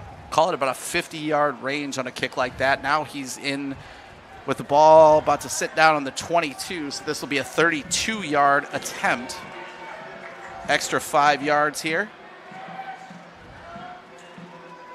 Kick is up and right down Broadway. So we will end the half with a Merrillville field goal. Well played. Pirates will go to the half 24-7. I see what you did there with that Yeah, Broadway. well reference. played. Well played. I appreciate the love, guys. Well played. So, halftime upon us. We will come back. We will bring you the Wolfpack Pride Marching Band performance, I assume. Yeah, I assume so. Nods. Okay. And then we'll get you ready for second half action here from Ames Field. Some see a wrestling match. We see a 6-minute lesson in grit.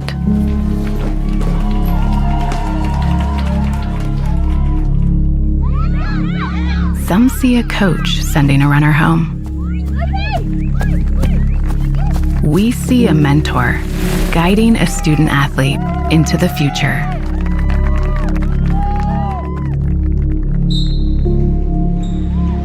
Some see a volleyball match. We see a student athlete learning how to be poised under pressure.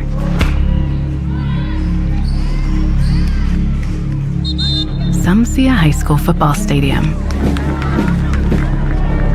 We see the one place where the whole community comes together. Proud to keep education in front of athletics since 1903.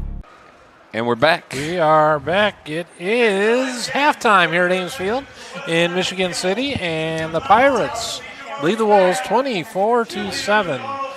A lot of offense for the Merrillville Pirates in this one, and Rob Quinn, I believe that you gave us a total number of yards for the Pirates here.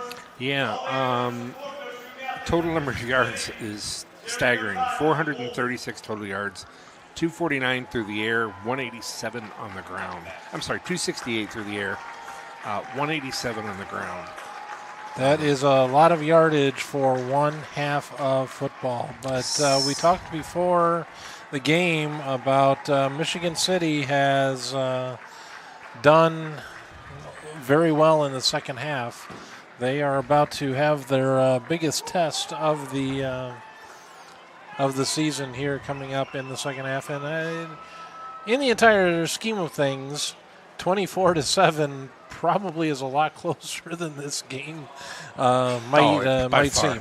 By far. It's just, 17 points, not insurmountable, but we are getting ready for senior night festivities here. I believe we are recognizing the senior cheerleaders, the senior ROTC,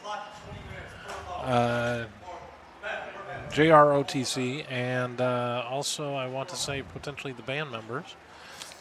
But we will have a little bit of a break here. And I think we're going to try and get you the audio from Mr. Megacy, and we'll let you find a little bit about the individuals being recognized.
Gymnastics, theater, Rachel Bertani. Next senior, Ariana Lemon. Escorted by mom, dad, brother, grandpa, grandma. Involved in Mural Club, ASL Club, and Virathon, Ariana Lemon. Athena Roberts. Escorted by mom, dad, sister, and brother. Involved in marching band, jazz band, pep band, and Virathon, ASL, and Mural Club, Athena Roberts. Trevor Trustee. Escorted by Kevin Trustee, dad, mom, Charlotte Trustee, and sister. Involved in marching band, jazz band, pep band, esports, football, shot put, and distance, Trevor Trustee. Corey Morris. Sister Kayla, Talia, Tiara, and two brothers-in-law. Involved in steering committee, helping hands, Japanese club, National Society, and marching band. Corey Morris. Next marching band senior is Weston Smith. Escorted by brother Andrew, stepfather Luke, siblings Henry and Elliot, involved in Kendama Club, Japanese Club, Jazz Pep, marching band, Weston Smith. And those are your 2025 Wolfpack Marching Band Seniors.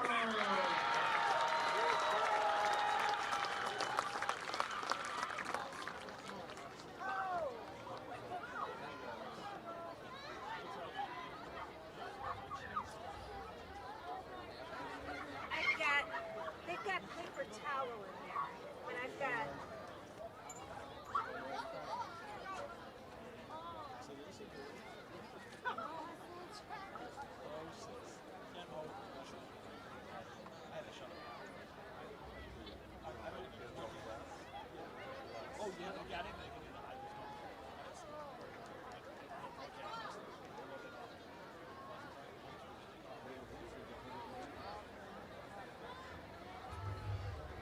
We will now acknowledge ROTC.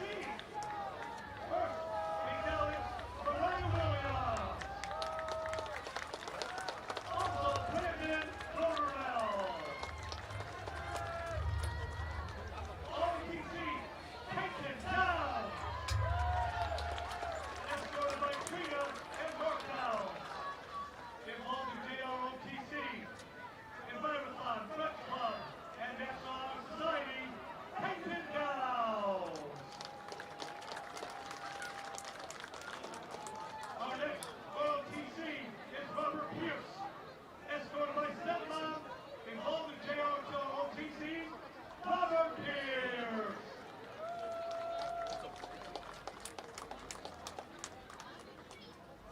Now for the cheerleading squad.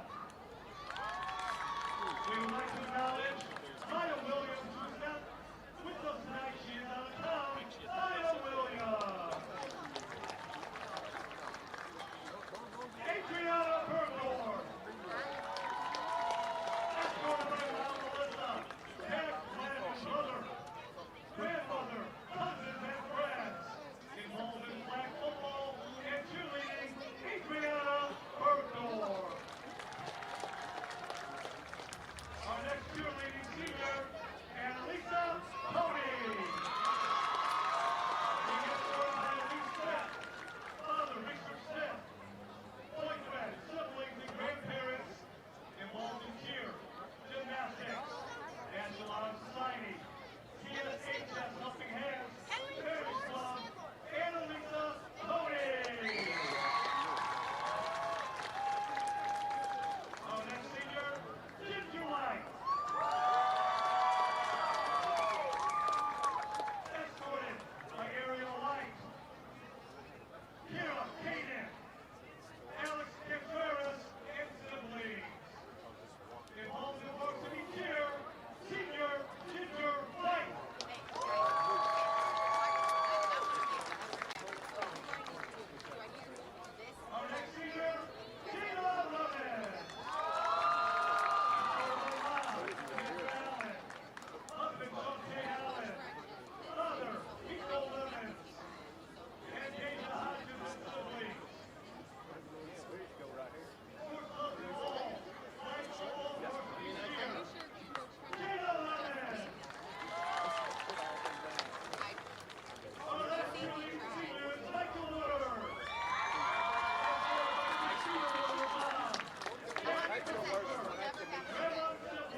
this nation.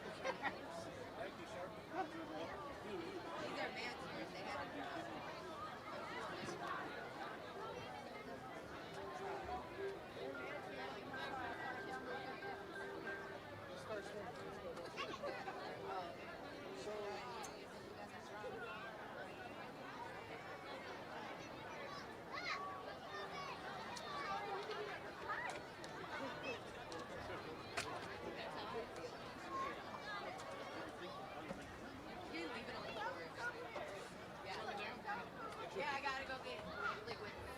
Just a chicken wings.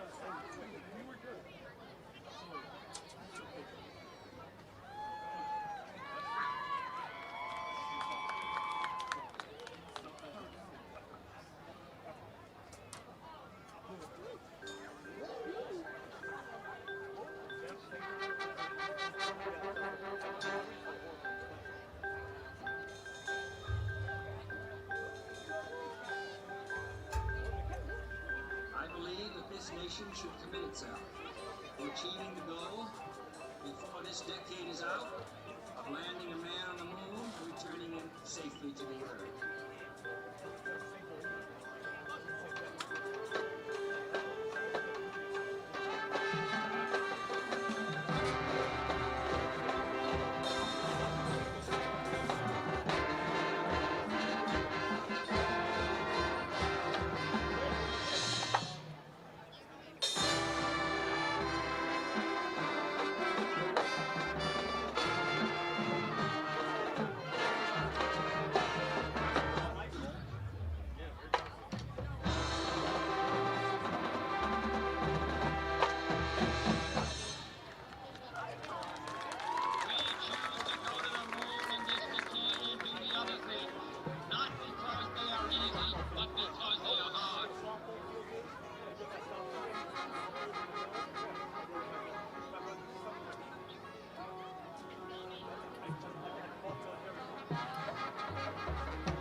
It's got to be on the field.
Everyone is recognized from the ROTC, the band, and the cheerleaders. Senior nights. A wonderful performance by the Michigan City Wolfpack Pride Marching Band. And we're about ready for football here at Ames Field. The Pirates leading the Wolves 24-7 here in week 5 of the IHSAA. Since I love to step on Rob's toes at stat time, I'm going to do it here real quick. Merrillville a lot, Michigan City a little. I couldn't have said that any better. The Pirates have just done whatever they want offensively in the first half. There's no nice way to say it, no way to sugarcoat it, and I'm not going to insult your intelligence by trying to. Great performance, especially the Merrillville quarterback, Michael Hill. Oh, yeah. In situations where he's run option plays, he's made great reads. His reads downfield have been almost flawless except for the one interception. He's done a spectacular job of when he's flushed out of the pocket, either being able to scramble out of the pocket or scramble up to the line and draw defense to free open a wide receiver running free in the secondary. Hill has just had an amazing game. Now, granted, his backs and his receivers have been excellent tonight, but that young man just putting on a clinic out there tonight. I'm gonna put him on the pedestal and say best quarterback I've seen this year in the DAC. So I'm going to again remain positive. Yes, they did get the field goal at the end of the half, but I had said with about 5 and change left in the second quarter, if Michigan City figured out a way of going down, getting a score, and then coming out of the gate, we will be receiving the ball at the beginning of the second half here. You know, at this point, if City were to score a touchdown, it's still a 2-score game, but it's a 10-point game. It's a lot different than it being a 14-point, or I mean a 21-point game at this time. But well, and City traditionally this year has put a whooping on everybody in the second half. I was going to say, well, you go back to the graphic that Aaron and Mike worked together to put up. Michigan City has been a second-half team. So 65 third-quarter points. There it is. Right there. Ask and ye shall receive. Well, hey, when the graphic works, it works. It works. Yep. Michigan City averaging, what is that, my math, just under 16 points per game in the third quarter this year? I'm going to give kind of a basketball adage here. I think Bob Knight would tell you that the most important portion of a basketball game was about the first 5 minutes of the second half. City has to come out here, get the ball, have a good productive drive, put the ball in the end zone, and make this a 24-14 game. I was going to say, I dealt a lot with Coach Mo Smedley in high school basketball when he was still at Manchester, but the first 3 minutes of the third quarter were his big. You win those, you win a lot of games. It's no different here on the football field. Watch their kicker. He's got the ball down at the 40. Yeah, but just watch. See how he's kicking it. Yeah, he's working on those little chip pooches there. Yes, he is. Good call, Rob. Big man for Benito Gonzalez. I don't know if I've said his name tonight, but the kicker from Merrillville has been a valuable player for the Pirates here tonight. That guy right there on our screen. That little chip kickoff he did into the second level of the Michigan City return team, kicking it away from their hands team and finding a guy on the field to create that turnover right before the half was almost huge for them. Michigan City's defense able to respond, but a field goal successful and then some really good kicking. You know, he made the mistake once of kicking to DeMond Thomas. It was returned for a touchdown, though called back. Got gifted it back, yeah. On a penalty. Nah, I won't say gifted. It was. Well, I mean, as in it. I'm not saying that the hold wasn't there. I'm saying fair. that there was a gift of the hold, which he can wipe that off of his card, you know. But again, so we're under a minute from resuming play here in the third. Again, Michigan City's going to have to be a second-half team. They did what they could to make sure they stayed within striking distance, but you need more from both sides of the football right now. Defense has struggled. I think they've given up between here and the distance to Merrillville High School in terms of total yards. But the Wolves' offense has not been really able to do much either. And when you're trailing by 17, you got to score more points, folks. Well, I think at the beginning of the game, I kind of said one of the keys is Michigan City has to stay out of trouble. They have to stay away from penalties. And Rob Quinn, do you have the number? Yeah, they did pretty well. Merrillville had 90 in penalty yards, and Michigan City had 59, which included a big 15-yarder and a 10-yarder. It wasn't. To me, it really wasn't the amount of penalties; it was the type of penalties. I mean, the end of the second, Two big third and short penalties, and he literally just walked up and walked across the line of scrimmage. I mean, I was like, what? It just. They were mental lapses, but definitely tuned down since the last couple games. I mean, Merrillville had 90 yards in penalties. So, I mean, take that for what it's worth. And I will say this, offensively, you really haven't seen the offense make many mistakes tonight. It's been more of a product of just Merrillville having a really good defense versus drop balls or missed assignments or wrong routes or, bad personnel on the field, like some of the stuff we saw in the first 4 games. This is just, sometimes you have to tip your hat, the old Hawk Harrelson line, but so far the Merrillville Pirates showing why they're one of the class teams in 5A. They may just be a better team. Yeah. Let's see if Cody discovered something at the end of the half. He's the MVP of the Indiana for halftime speeches that make them look better in the second half, even in the losses this year. So, and that actually, honorable mention, District 1 for I was just going to say, Region 1 Coach of the Week in the state of Indiana after the upset of Valpo. I said upset. After the well-understood defeat of Valpo. I told you, Valpo was very upset about that. And I believe Chesterton is leading. And an honorable mention for the All-State Award. It That looked offside. Looked like number 99 there, and Walter goes to the ground with it. We saw him grab one in the first half. It was offside because he had to stop, and then he had the angry angle.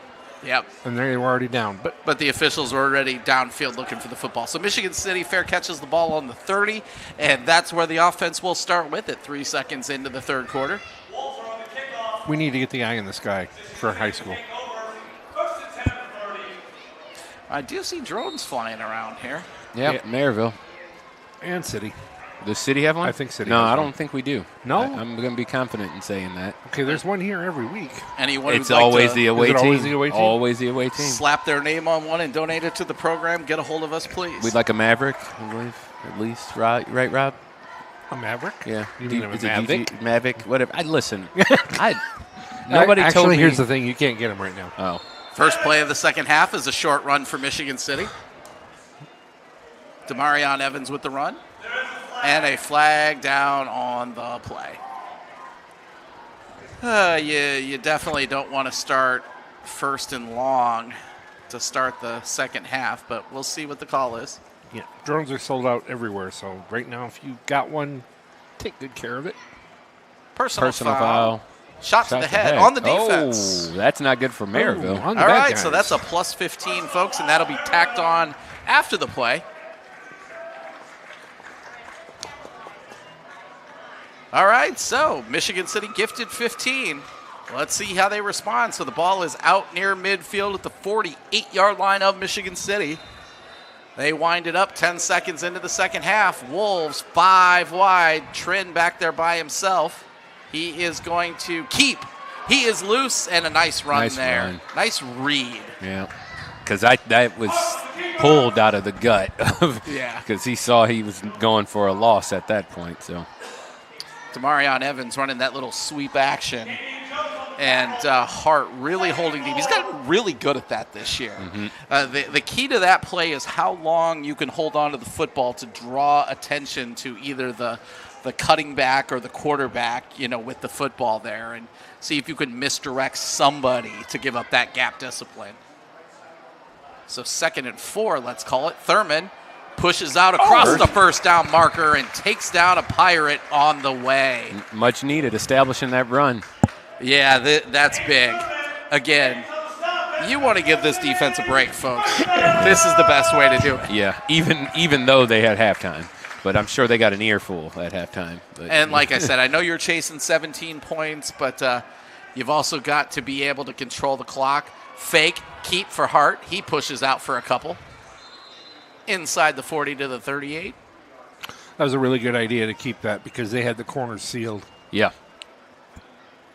And look, this Merrillville defense is a track team, as is their offense, really, and so is Michigan City. So, a lot of teams, Michigan City's going to outrun to the barrier.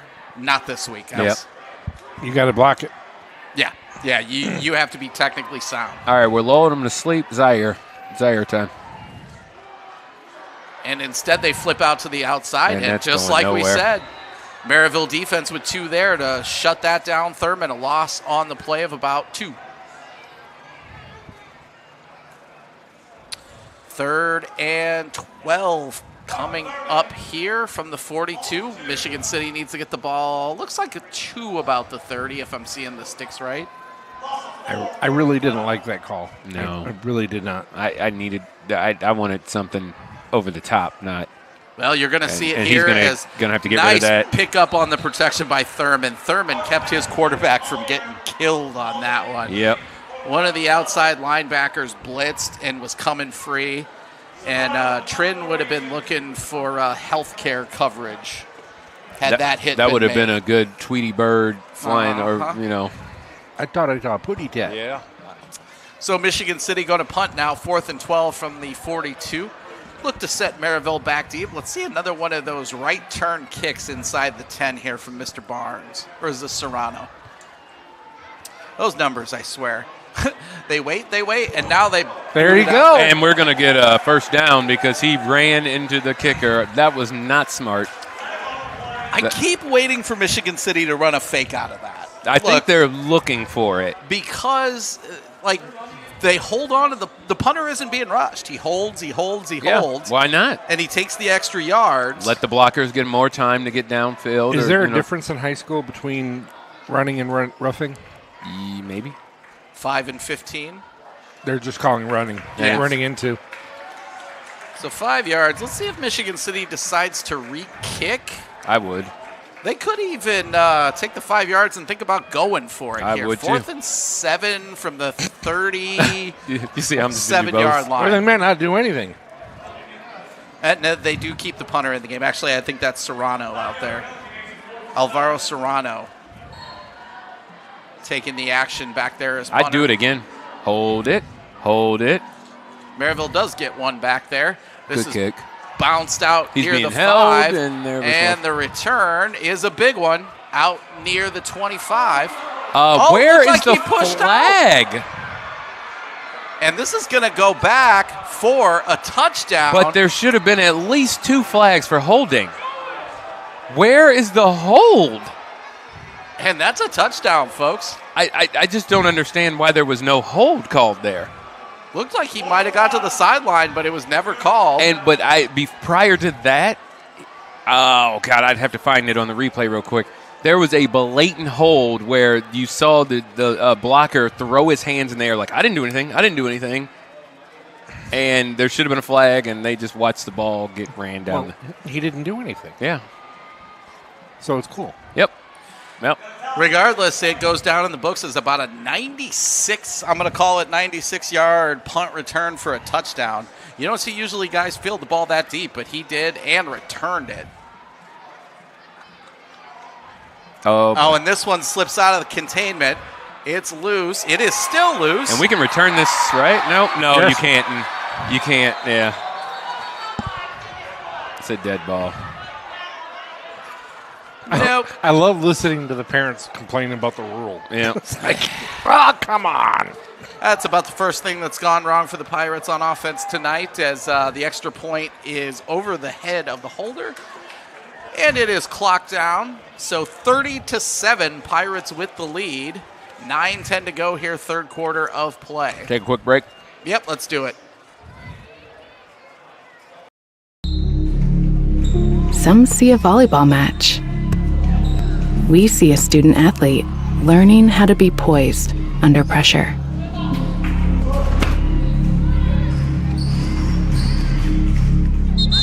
some see a high school football stadium. We see the one place where the whole community comes together. Proud to keep education in front of athletics since 1903. Blinking, but I don't have anything. And we're back. All right, so 9:10 to go here. A big punt return. Let's give credit to the young man. 96 yards for the Pirates. He fielded that at about the center of the extra point line there and took it in and just blasted down the sideline for a 96-yard punt return. 9:10 to go here, third quarter of play. Michigan City trails now by 23, 30-7. The Pirates in the lead in this one. And I'm sure you're going to see another quick pop-up kick. As, again, popped up to the second level. It is going to be caught and attempted to be returned. This time, sneak it into that level is Mikhail Laurent with the catch. And a flag hits the ground. So I think a little smack talking may be going on there as you saw the another one. Ooh, that one had some altitude on it. Yeah, it did. That almost hit the drone. I think this might be some offsetting personal fouls here. There was definitely some talking going on after that play. Yeah, and maybe something looking like the Your Mom scene out of White Men Can't Jump. Yeah. What will they say? And so the officials have come together, which probably means either someone is getting the rest of the game off or there's multiple penalties. Personal foul on Merrillville. Personal foul on Michigan City. These offset, and we will start right where we are. Yeah. So 9:05 to go here, third quarter of play. The smack talking has begun between the teams. Yep. 32-7, the Pirates the lead. Michigan City the football. They have it at their own 40-yard line, so nice field position for the Wolves. They've just got to take advantage of it. Wait, why are we going back? That's a good question. If it was offsetting penalties, why? Oh, apparently City had I'm trying to two. load it. Okay. So only one was signaled for each team, and it looked like they offset. Crazy. But anyway, Michigan City to start at their own 25 now, so less ideal field position. This time is a quick handoff, getting out of bounds with the football. That is Nick Stewart. You recognize that name, one of the point guards for the Wolves. A couple of the Wolves football or basketball players out here on this squad this year.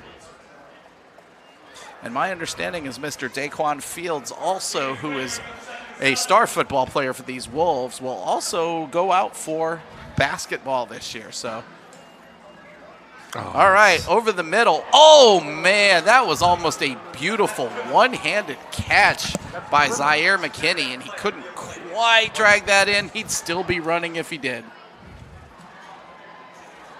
That was a tough catch to make on the tips of his one hand. Could not haul it in.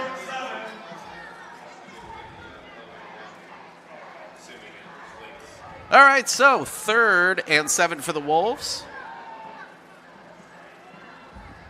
Michigan City 4 wide.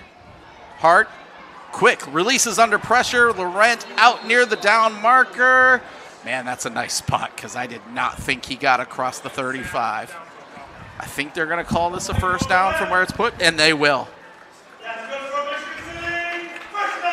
All right, so the Wolves do get the big third down conversion here. We needed it. That is a nice throw by Hart to put that exactly where he needed to put it for Hart or for Laurent to get that, and Laurent got exactly enough. Fake, and they are up the middle. Thurman does get taken down, and the ball's out. The ball is out. I thought he was down by contact. The ball hit the ground to force that, I thought, but the officials are marking this as a fumble. They're giving Merrillville the ball. Football, yeah. Let me see if I can find it. I don't know if there was a punch out I missed, but it looked like Thurman hit the ground with the ball. But a Pirate is down on the play, so we should have a second to to see. Yeah, my replay doesn't do any good because it's here. This is where it starts, but can't get far enough back. All right, well. Yeah. A Pirate injured out near midfield. I think that's Mikkel Smoot they're looking at. Hopefully that young man's okay. He's had a great game.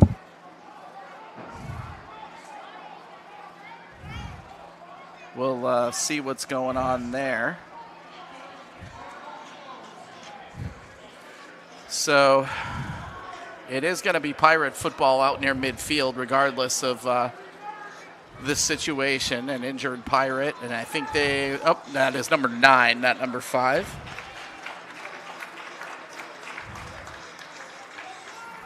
So not Smoot.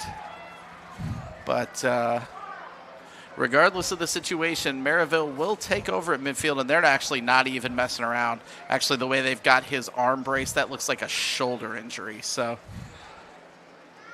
Michigan City training staff and Merrillville training staff working together. They're just going to walk him straight off the field into the locker room, which is never an ideal situation here. As we said, though, the Pirates going to start with the ball near midfield. They've got the advantage 30-7, 23-point lead. They may be starting to think running clock here, folks. Don't want to speculate, but looking at the way the trainers are holding that arm, I'm thinking shoulder. Yeah, that's what I was seeing, too. Usually when they've got the arm pointed out and they're kind of supporting the underneath, that's typically dislocated shoulder, and nobody better in the business to understand those injuries than the man sitting next to me and Rob Quinn. He might not be a doctor, but he did stay at a Holiday Inn Express last night. Yes, I did. All right, so back to live action here. Merrillville 4 wide. They will fake the handoff. Hill with the quick toss out.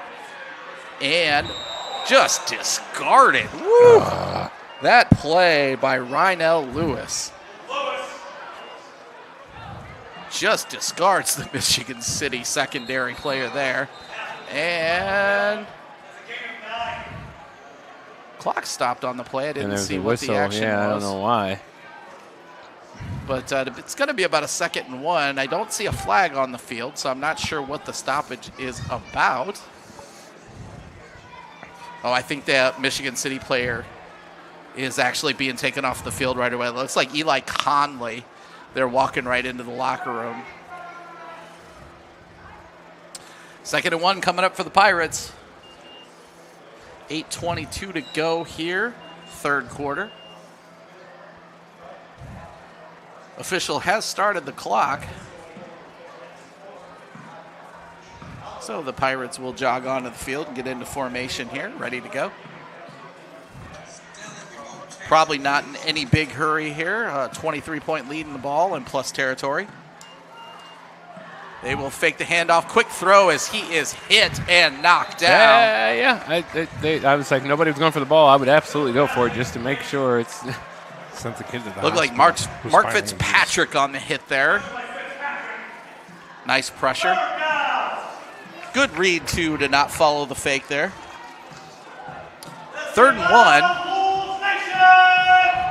1. Wolves defense looking for a stop. I got to imagine even if they get one, this is 4-down territory for the Pirates. But let's get through 3rd down first. Merrillville looks big in the formation here. Keeper. Extra man on the side of the line. Keeper. This time they will hand to Jordan. Jordan bounces to the outside, 1st down. Nice run. Nothing in the middle. It was all gummed up, and Jordan, who has just been dancing all night, does it again. 1st and 10 Pirates on the 35. The Pirates sail on. Fumbled, dropped. Why are they calling it a dead they play? call a flag. False start. Okay. That would explain why the quarterback wasn't ready for the ball. Yep. When the center's on his own count and everybody else isn't, that's never good. Mm-hmm. I mean, that might have saved us because he probably would have taken off running for a touchdown. So. Yeah, he did cleanly pick up the ball and was already looking. Yep. Some of my favorite calls in the NFL. Offsides, everybody but the center. As the center stands and everyone else is moving. Yeah. First and 15 from the 40. Hill keeps. Keeper. Again, nice late pullback. He does that so well. It is such an underrated part. As he has the back in motion, the defense has to respect that back. They can't all focus in on the quarterback. And then at the last second, when he sees the read, whatever tell he's looking for, he keeps it and goes. Gains 4 on that one, so call it 2nd and 11. 2-3 in the backfield, Hill and Johnson. This time again, Hill makes the right read, bounces to the outside, gain of about 3. I'm going to be real surprised at this point if you see much different. 3rd and 9. They're not going to let. I mean, the way they're controlling the game, they're not going to let scouts see anything more than what they're showing. Yeah, you got to imagine they're going to try and run some clock here, take possessions off the board just by holding on to the football. Yep. Early in the third quarter, Crown Point leading Portage 40-7. Again, Hill fakes the drop He's back, gone. and he is gone. Yep. 34-yard TD run for Hill into the end zone, pending the extra point. And there was nothing special about that. He just took 2 steps back and Again, took off. he made the read. The Michigan City left side of the defense did not stay home, and Hill ran right by it. We are a touchdown away from a running clock, gentlemen. We are, yes. If this extra point's good, we're 5 points away. Hang on. Pirates had problems on their last extra point, but Oh, for them? Gonzalez back to kick the extra. 517. And the kick is up and good. Gonzalez just splitting the uprights. And a flag comes down. I think they knocked it. I think a city defender ran into the kicker after this. And I don't know how you knock that man down without help, but regardless, you can't do it. I don't care how big or small he is. You just the kicker is off limits, and it's the easiest call in football to see. 6:13 left in the third quarter. LaPorte leading Lake Central 27-10. Lake Central is struggling this year? That one's kind of a surprise to me. I figured Lake Central kind of in one of those middle tiers of the conference. Yeah. Proving otherwise tonight. Now they're talking to French. I don't know. This could be And a ejection situation with the conversation they just had. And now we're going to go out and talk amongst the 4 of us. do I dare play the Jeopardy thing so and make people mad again? I'm Like not I sure what else conversation would take so long with the Michigan City coach. I think the question would be to the Merrillville coach, do you want to take it on the kickoff or Running what? into the kicker. Yeah, I don't know why that. That wasn't a personal foul, so there's no ejection. Yeah, I don't know what that I don't know conversation why that was then. needed. I mean, maybe they're talking about what are we doing on the kickoff. Is there a Well, meanwhile, back at the range. but that would go to the Merrillville coach. Yeah, because it's them. and he Do waived they the want to Merrillville- take the yeah. penalty and move up and go for 2, or do you want to take the points and take it on the kickoff? And he waved the Merrillville coach off as he was coming out on the field to figure out what was going on. That also could have been a warning to the Michigan City sideline to basically say, hey, look, you do this again, someone's in trouble. That But- could be one of those courtesy calls. But, I mean, he didn't even call a personal foul. Yeah. 8:23 left in the third quarter. Chesterton 24, Valparaiso 16. There's your surprise. Yeah. Well, I hate to call either team winning that game a surprise. I think I expected Valpo to win. Yeah. But Chesterton winning in that game isn't that big of a surprise in that rivalry. Rob? You remember the Chesterton we had here, right? Yeah. The one we beat like 33-0 or something like that. I also saw the Valpo team we saw. Yep. And I also That remember was last not your season daddy's when Vikings. we beat My Chesterton daddy didn't live in Valpo. pretty easily during the regular season, and then went there for the first round of Not sectionals even- and lost. So Not even Leif Erickson's Vikings. Outside No. the DAC, but local, Elkhart leading New Prairie 49-28 at the end of 3. been a rough season for New Prairie. Yeah, it has. Yeah. Have they that's won a game? I do not believe so. Another pop-up kick to the short up back. That is Laurent dancing in the hole to get a little bit of yardage out of that. But, New Prairie, look, you expect a level of competitiveness for New Prairie, and I get graduations and I get coach leaving and everything like that, but it's stunning when you see the Cougars taking the beatings they've been taking They're this going year. to start calling for blood over New Prairie because they're not used to If losing. they're not already, you're probably right. Yep. And once again, I'm going to start the statement with no disrespect, but they haven't called it for it in LaPorte yet. Yeah. I mean, did they win a game last season? When was the last time LaPorte actually had a Well, this is going to be traditional their winning first. That's what I mean. Doolin But they haven't win called in a for long blood, time, you know. No, but I'm just, You know. I mean, but LaPorte had a few years where they were playing pretty decently, and Hart with the keeper. He is wrapped up quickly. And I think you're kind of seeing this around the state. Look, if you're LaPorte, if you're Michigan City, you're in the same type of situation. You're the smallest schools in a big school conference, and Hart is down. Hart is down. And it's tough to take the field against schools twice as big as you or bigger in some of these cases on a week-in, week-out basis, especially in the sport of football where you need a lot of depth, and having an extra 1,500, 2,000 kids to pick Trin, from. you're going to have to come out for a play, I believe. Yes. If they stop the clock, he's got to come out. So, If the and the official Slicers- pointing to the sideline there. Yep. If the Slicers hold on, it would be their first Doolin win since October 13th of 2023. Yeah. Ooh, 23 even. Wow. And you know, you understand it's a struggle. Who wants to come in and take a job where the deck is stacked against you? That's a tough ask, and we've seen not a lot of top line coaches want to take that risk. You know, they're worried about their reputation too, and their next job and their future. And if you walk into a situation where you're looking up at the Merrivilles and the Crown Points of the world on an annual basis, you're 1,500 kids less to choose from than them. As the Wolves will hand it off to Evans, he is tracked down quickly after a gain of 2. was that a direct snap? No, I gave him it. Oh, okay. It And almost Hart does come back in. So Well, I will say one of the things that I would say that LaPorte is probably on the right track is that they have had the same coach for the last 2 years. Well, right. They, over the course of 4 years, from 2020 to 2023, they had a different coach in Every each season. of 4 consecutive seasons. Yeah, and I mean, but those were all just coaches leaving. It wasn't like, one season and then they left. Oh boy, that was. oh, where's the flag?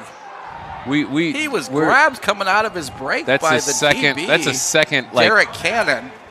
You even see the jersey pop and out. then he throws a flag. Well, if you're going to throw a And flag, now we're going to get a 15-yarder on Yeah, us. because the wide receiver was not happy. now I about will that. tell you that's the He's same. right. That's the same wide receiver that was egregiously held earlier in the game and didn't get a flag. Okay, look, he's absolutely right. Yes, but you don't do it. You But- don't do it. You cannot challenge the official like that. No. You cannot show up an No. official. This You're is gonna not the lose NBA where that you can talk to every the- time.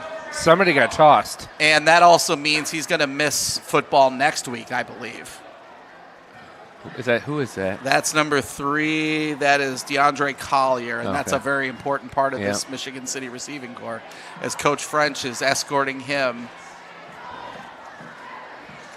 having a conversation. So, yeah, Mr. Collier's week is done, and I believe that costs him the first half at least next week too. Correct. But, so Michigan City will punt.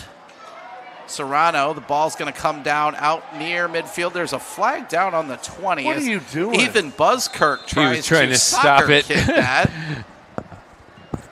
I don't know if that flag was on a previous thing or what, but there is a flag down near the 20.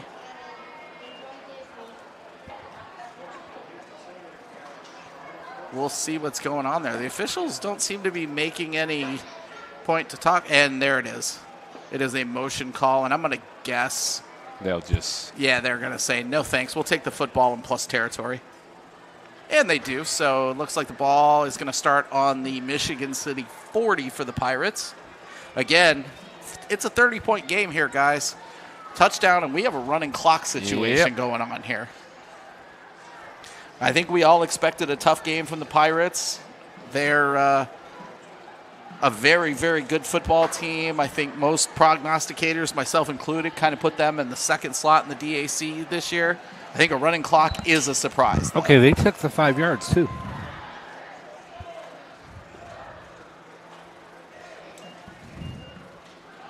Fake, drop, looking for the end zone. Oh, almost intercepted.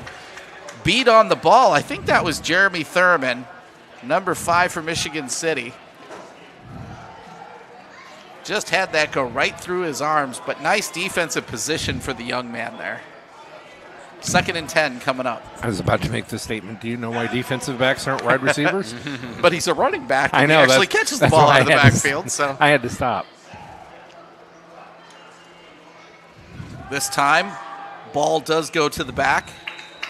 Forward for a nice gain is Johnson.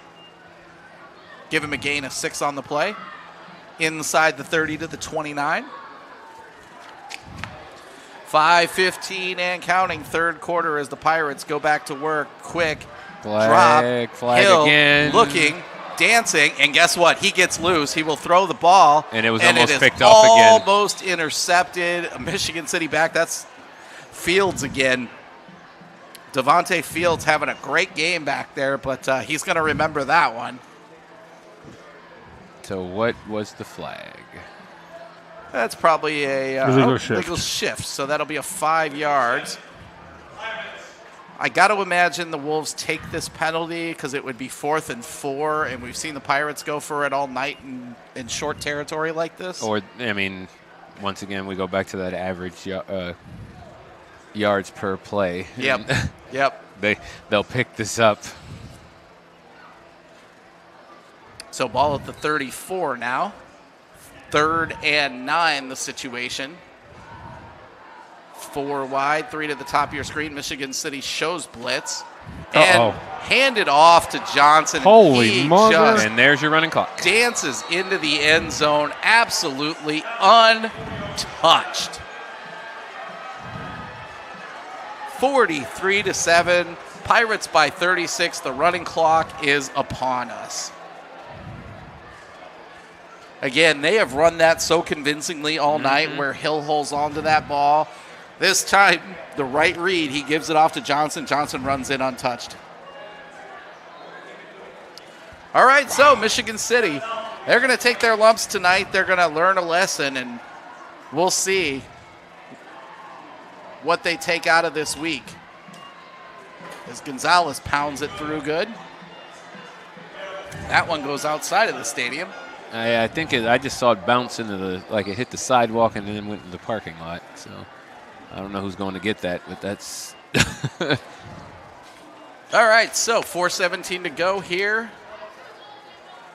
Clock only stops on that after the extra point attempt now. So timeouts and extra point attempts, the only clock stoppages. And the quarter. So 4:17 to go here. Third quarter, Michigan City's third quarter magic has run out tonight. We saw some really big third quarter action from the Wolves this year. The Pirates have had the answer really all night tonight. Just give them credit for what they've been able to do tonight. Oh, yeah. This is a really, really good football team. Yep,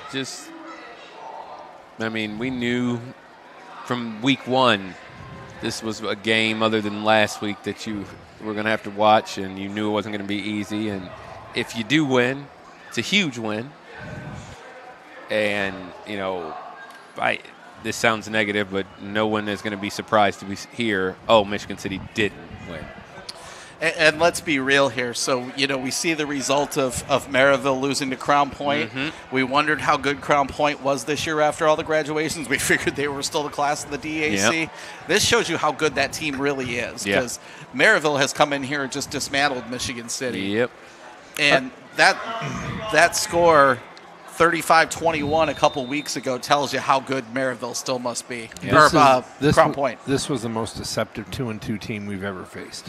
Well, and we highlighted it at the we beginning of this game. The 2 games they lost were to really, really good football teams as Laurent gets a nice return going. Out near the 40, call it the 42. That obviously Crown Point. We all know Crown Point. But if you know anything about football in the city of Chicago, That Loyola Academy It is. team, that is one of those, Mount Carmel legendary kind of teams in the city of Chicago there. Read about him every once in a while on USA Today. Yep, exactly. And speaking, let's. A thought I just had. We talked about some of the struggle situations. Another one I read about this week. Coach Phil Mason missing his second week due to pneumonia. First time, supposedly, he's ever even missed a practice in his history. So that flips out of there, and down goes Hart. Bad snap results in a massive loss on that play. But our thoughts are with Coach Mason, our all-time winningest coach here at Michigan City High School, owner of not one, not two, but 3 sectional and regional titles here at Michigan City. Hopefully we see that man red-faced and screaming at officials on the sideline very soon. One of the best in the business to do it. And, again, I'll give respect to anyone who takes a tough job like this and is able to win, because it's not easy. Hart gets the snap. He runs toward the sideline, and a flag flies, and that's probably going to be a hold there. So now it's going to be 2nd and 34. 2nd and from Broadway. Yeah. Okay, you get credit the first time, not the Yeah, second. well.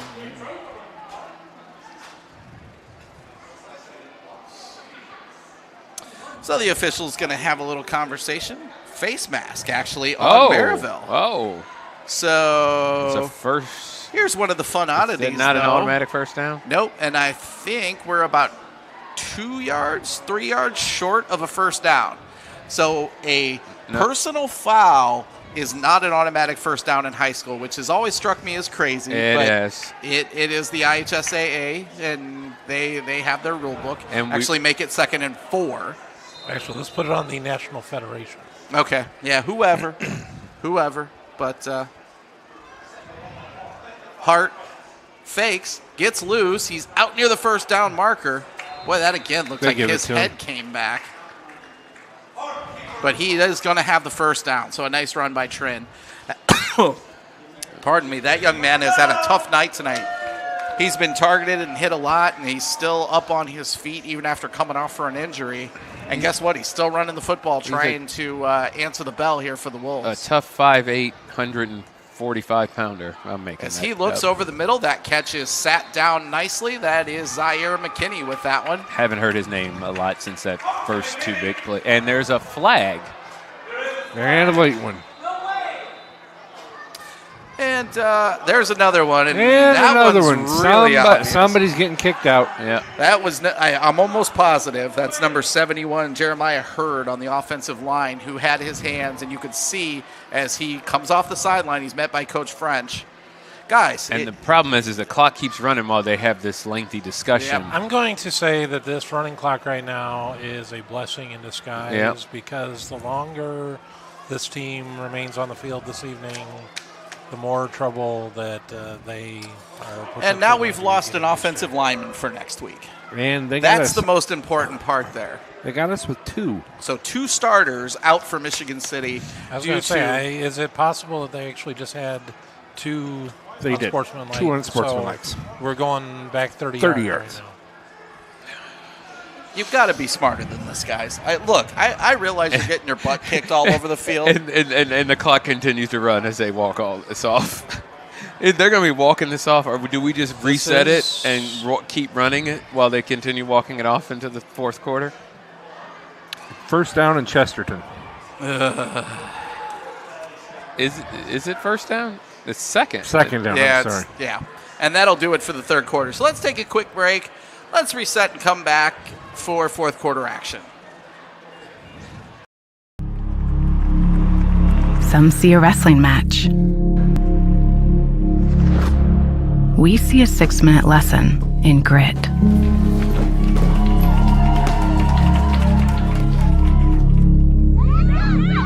Some see a coach sending a runner home. We see a mentor guiding a student athlete into the future.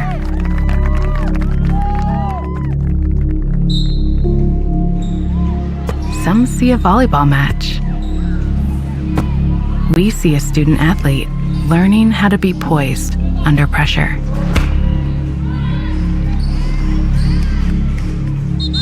Some see a high school football stadium. We see the one place where the whole community comes together. Proud to keep education in front of athletics since 1903. And we're back. All right, so 2 big penalties, personal foul variety called against Michigan City to end the quarter. And now they're sending Trent Hart off the field for some reason. He's coming back. Maybe a piece of equipment he was missing. Anyway.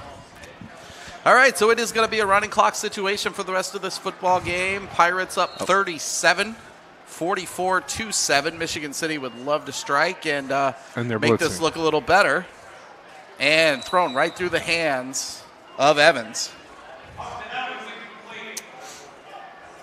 So as we said, the clock continues to run. It is 4th and looks like 32 yards. Yeah. I feel bad for the refs who walked it off the opposite direction. And now we have the fire alarm going off in here. They're going to... All right, Hold on we'll see 1 second. what the situation is here. See if the officials catch on to this and do something.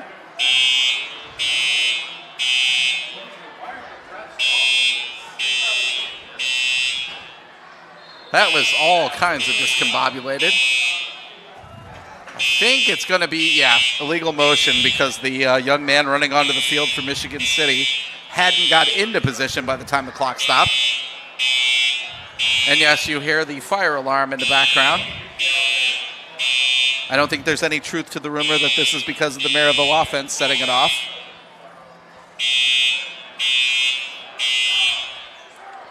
I suppose there could be a chance that, we are upstairs, but Something downstairs, yeah. All right, so I think the officials are sending teams off the field because of the alarm. All right, so 11:15 to go here, 4th quarter of play. We are in a stoppage. There's a fire alarm going off here at Ames Field. And it stopped. And just so everybody knows, we stayed with you through it all.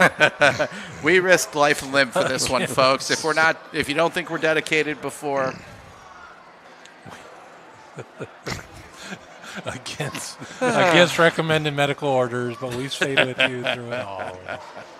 All right, so let's see how quickly the officials want to get everyone back onto the field here. Kids at home, please do not do as we do. And look, I don't know who pulled it. It was turned off quick, so it had to be activated by somebody. That's a jail trip, folks.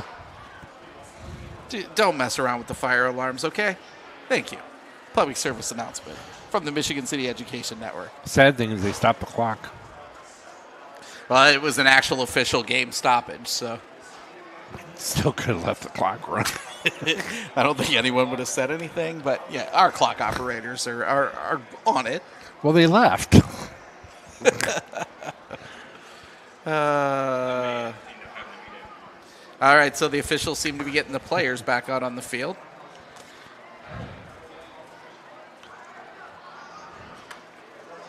$11:15 to go here, 4th quarter of play. You see the situation on the scoreboard there.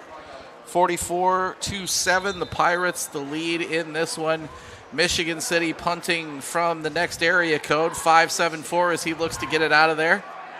Serrano, a nice kick to the sidelines. Is going to go out around midfield. Let's see where he stops. Why is he still walking? Yeah, that ball should have been marked at about the... Yeah, I was going to say, here. About the 43 is what I thought. And he stops at the plus 48. Little generous of a spot, I'll call it, but we'll take it. Yeah. So, clock's going to run anyway. Clock's running. I'm starting to pack. Now this is gut check time here, folks. This is where I don't know know if it's you're your Merrillville? seniors that need to take over for Michigan City. Well, I mean, if you're Merrillville, do you bring your starting offense back out? Is there a point? I would. Risking injury because it's already been chippy. There should not be a chance. Yeah, I mean, and I don't see any familiar numbers out neither. there right now. I was like, it's already been chippy. The last thing you want is an injury that you don't need. Try and get you the updated guys here. number 17, into the game as the quarterback for Merrillville. And again, they're throwing it out of air right away. Palume Ojo, a sophomore quarterback, 6'2", 220. He's every bit of 6'2". I was thinking the same thing, Drew. And a penalty going to go against the Pirates, so we will walk that back 5 yards the other way. Play is taken off the board. As opposed to clock basketball, is where not. you might favor up a little bit. I'm wondering if they didn't intentionally take a couple inches off, because he looks every bit of 6'3". That is a really big He is a very creature. big, Which one are we talking about? The quarterback. quarterback. number I think he had a 7. growth 17. spurt on the bus I'm ride finding- over. I'm Right. finding it very hard to believe that he is much smaller than I am. That is a really big Are you young 6'8"? 6'4". Oh, Yeah, then there's we're going back another 5. And this is the fun of having the second string in. Listen, I just want to see him dunk. I mean, sorry, that's the wrong sport. So 5 more are going to get walked off here, I believe. The side judge already is going that way, so I think it was obvious the offense jumped. First and 20 now? First and 20 from the negative 41-yard line. 8:38 and counting for this one. Not sure what the quarterback was looking back for, but looking over his shoulder. Maybe he wanted to. This time it is going to go to the running back, and he is wrapped up very quickly. Got one. That is number 41, Cam Brown, with the run for the Pirates. Give him uno on the play. I am not trying to keep track of all these new names. Yeah. I don't think that there will be a lot of positive yardage to add to the total, but that being said, do you have a total number of yards Currently, 559 yards. Will we get to 600? And look, the thing you want to take from tonight, the thing that really is more a worry than anything, isn't the final score. It isn't the Merrillville yardage, as there's a big run for Brown. And he got the first down. It's the way your kids acted in adversity. I'm going to say it out loud here. You've got to be more disciplined than that. You cannot have 3 unsportsmanlike conducts in a football game. No. You can't have starters costing themselves playing time in DAC action. You have got to be more disciplined than that. You've got to be smarter than that. And the other issue I have is they weren't unsportsmanlike with the other team. No, They were this at is their yelling at officials. officials, knowing darn well that an official wasn't going to take that. No. Like, this isn't, like I said, this is not basketball where you might be able to say, was that really a foul to a ref and walk away? And which it none of still those- shouldn't be called for either, but, you know. None of those were, I don't think that's a foul, sir. Yeah. Look, officials will give you a little leeway. This is a fiery game. It's a lot of emotion. It's a lot of adrenaline, testosterone, you name it. They're going to give you a little bit of rope. They're going to let you have a little anger, a little bit of upset. But when you're screaming, when you're showing them up, and when you do not stop, because I promise you, those officials down there warned them and told them, walk away, stop, that's enough, whatever they said. I promise you they did it. And it still kept happening. Short of dropping the big word. Yeah, for sure. And that might have been a part of it. Let's be honest. As Brown is almost looks like horse collared there, but Maybe not, yeah. flag stays in the pocket, and it is a quick tackle by the Wolves. As we are under 6 minutes for this game, let's level set the rest of the schedule for you. Michigan City will travel to Lake Central next week. These Pirates will receive the Slicers of LaPorte at DeMarini. And the rest of the conference, Chesterton goes to Portage. Demery Stadium. Demery? All right. Who's going there? Where, what now? And Valpo Crown Point. Okay. So Valpo, boy, let's walk backwards here. If the Chesterton game holds, Valpo's 0-3 in the conference. That's been a long time. And then they go to Crown Point, which is almost certainly 0-4. When do you think the last time Valpo, if ever, was 0-4 in the DAC? Oh, I know that one. Two years removed from a state championship, too, right? Yeah. 3 now. 3 now. Yeah, 2022. Seems like yesterday. Go ahead, Rob. What was it? Yeah, we talk about unaccustomed to. Never. Oh, That is definitely right up there with New Prairie getting walloped by South Bend schools. Yeah. You just don't see that on the football field from the Valpo Vikings. And we're not sure. We haven't seen a final score yet. I don't know if Drew is perusing that or not. I will be efforting that. But will it in, Drew? Will it in? I will say 2014, the Vikings did only go 2-8. And No, flag. they were Delay at, game. Yep. thank you, Pirates. They're Yeah, Earning let's some keep more that clock. clock running. So it drops down to a 25-second clock as it is 4th and 15. 2014, Valparaiso lost 6 of their first 7 games. They were lone victory, a 19-14 win over LaPorte. What week was that? Was that late? No, that was in week 3, and they, Okay, next so week Michigan 0-3. City defeated them in double overtime. All right, so, and a shot taken by the quarterback. That is Julius Hurd, I think, on the hit there.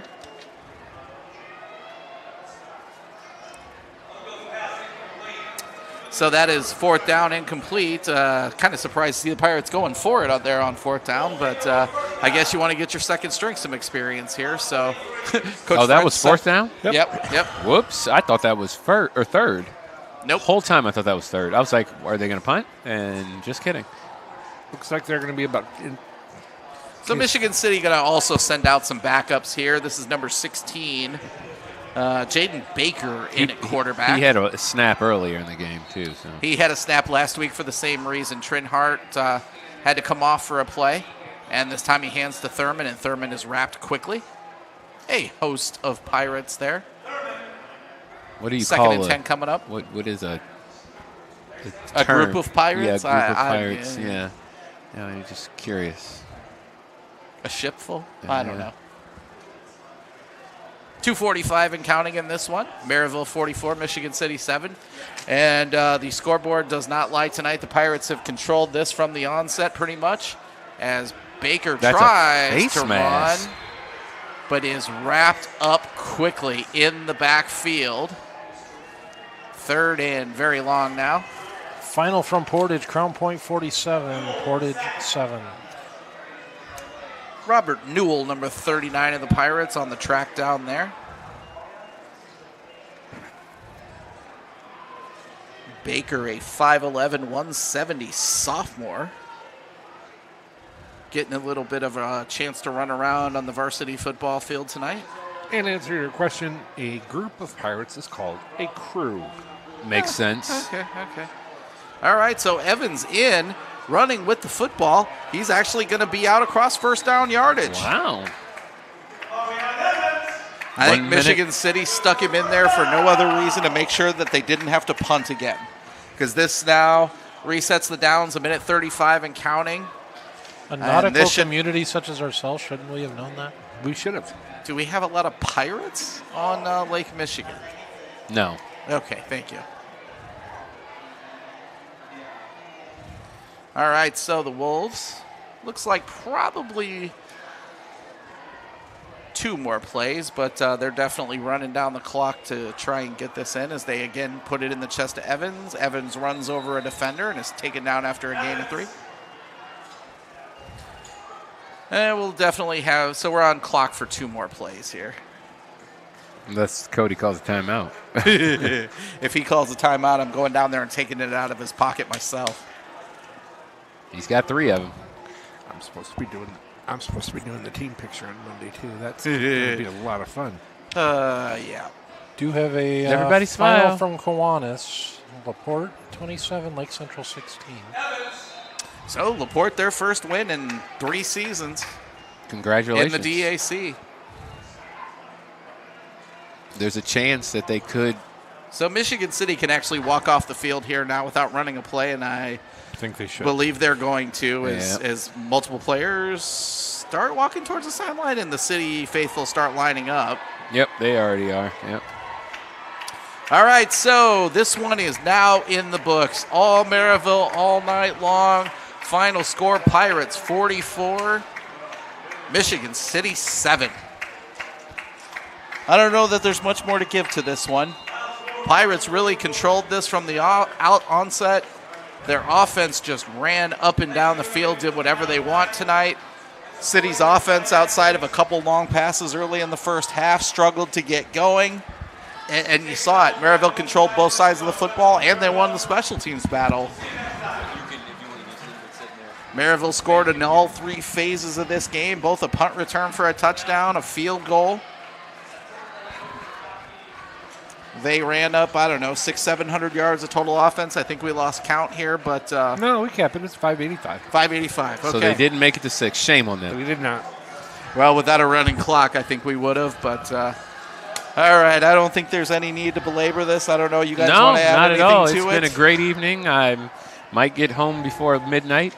So, hey, that's, Come back in 2 weeks, and really we hope to see you here at Ames Field in 2 weeks. It is homecoming. Portage? Will October someone be 3rd crowned versus king Portage. and queen? There will. The question is who? It might be me, so just.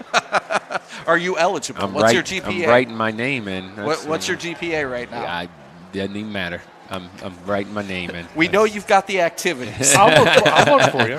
Thank you, Rob. Thank you. I'll be your escort. How's that? I'm just going to steal the microphone from Mike. When Luck it goes, with that, and brother. the queen and king are. And I'm going to rip it out of his hands. And Aaron Garrett! Yeah! Oh, no. All right, folks, if you were still here tonight, thank you so much for joining us. Myself, Michael Gresham, Rob Quinn, Drew White, Aaron Garrett. On the microphones, behind the scene, Maddie Perry, Sue Mars, Mark Mars. Did I get everybody? I think so. Thank you all so much for working with us and tuning in. We'll see you in a couple weeks, folks. Thank you. Adios.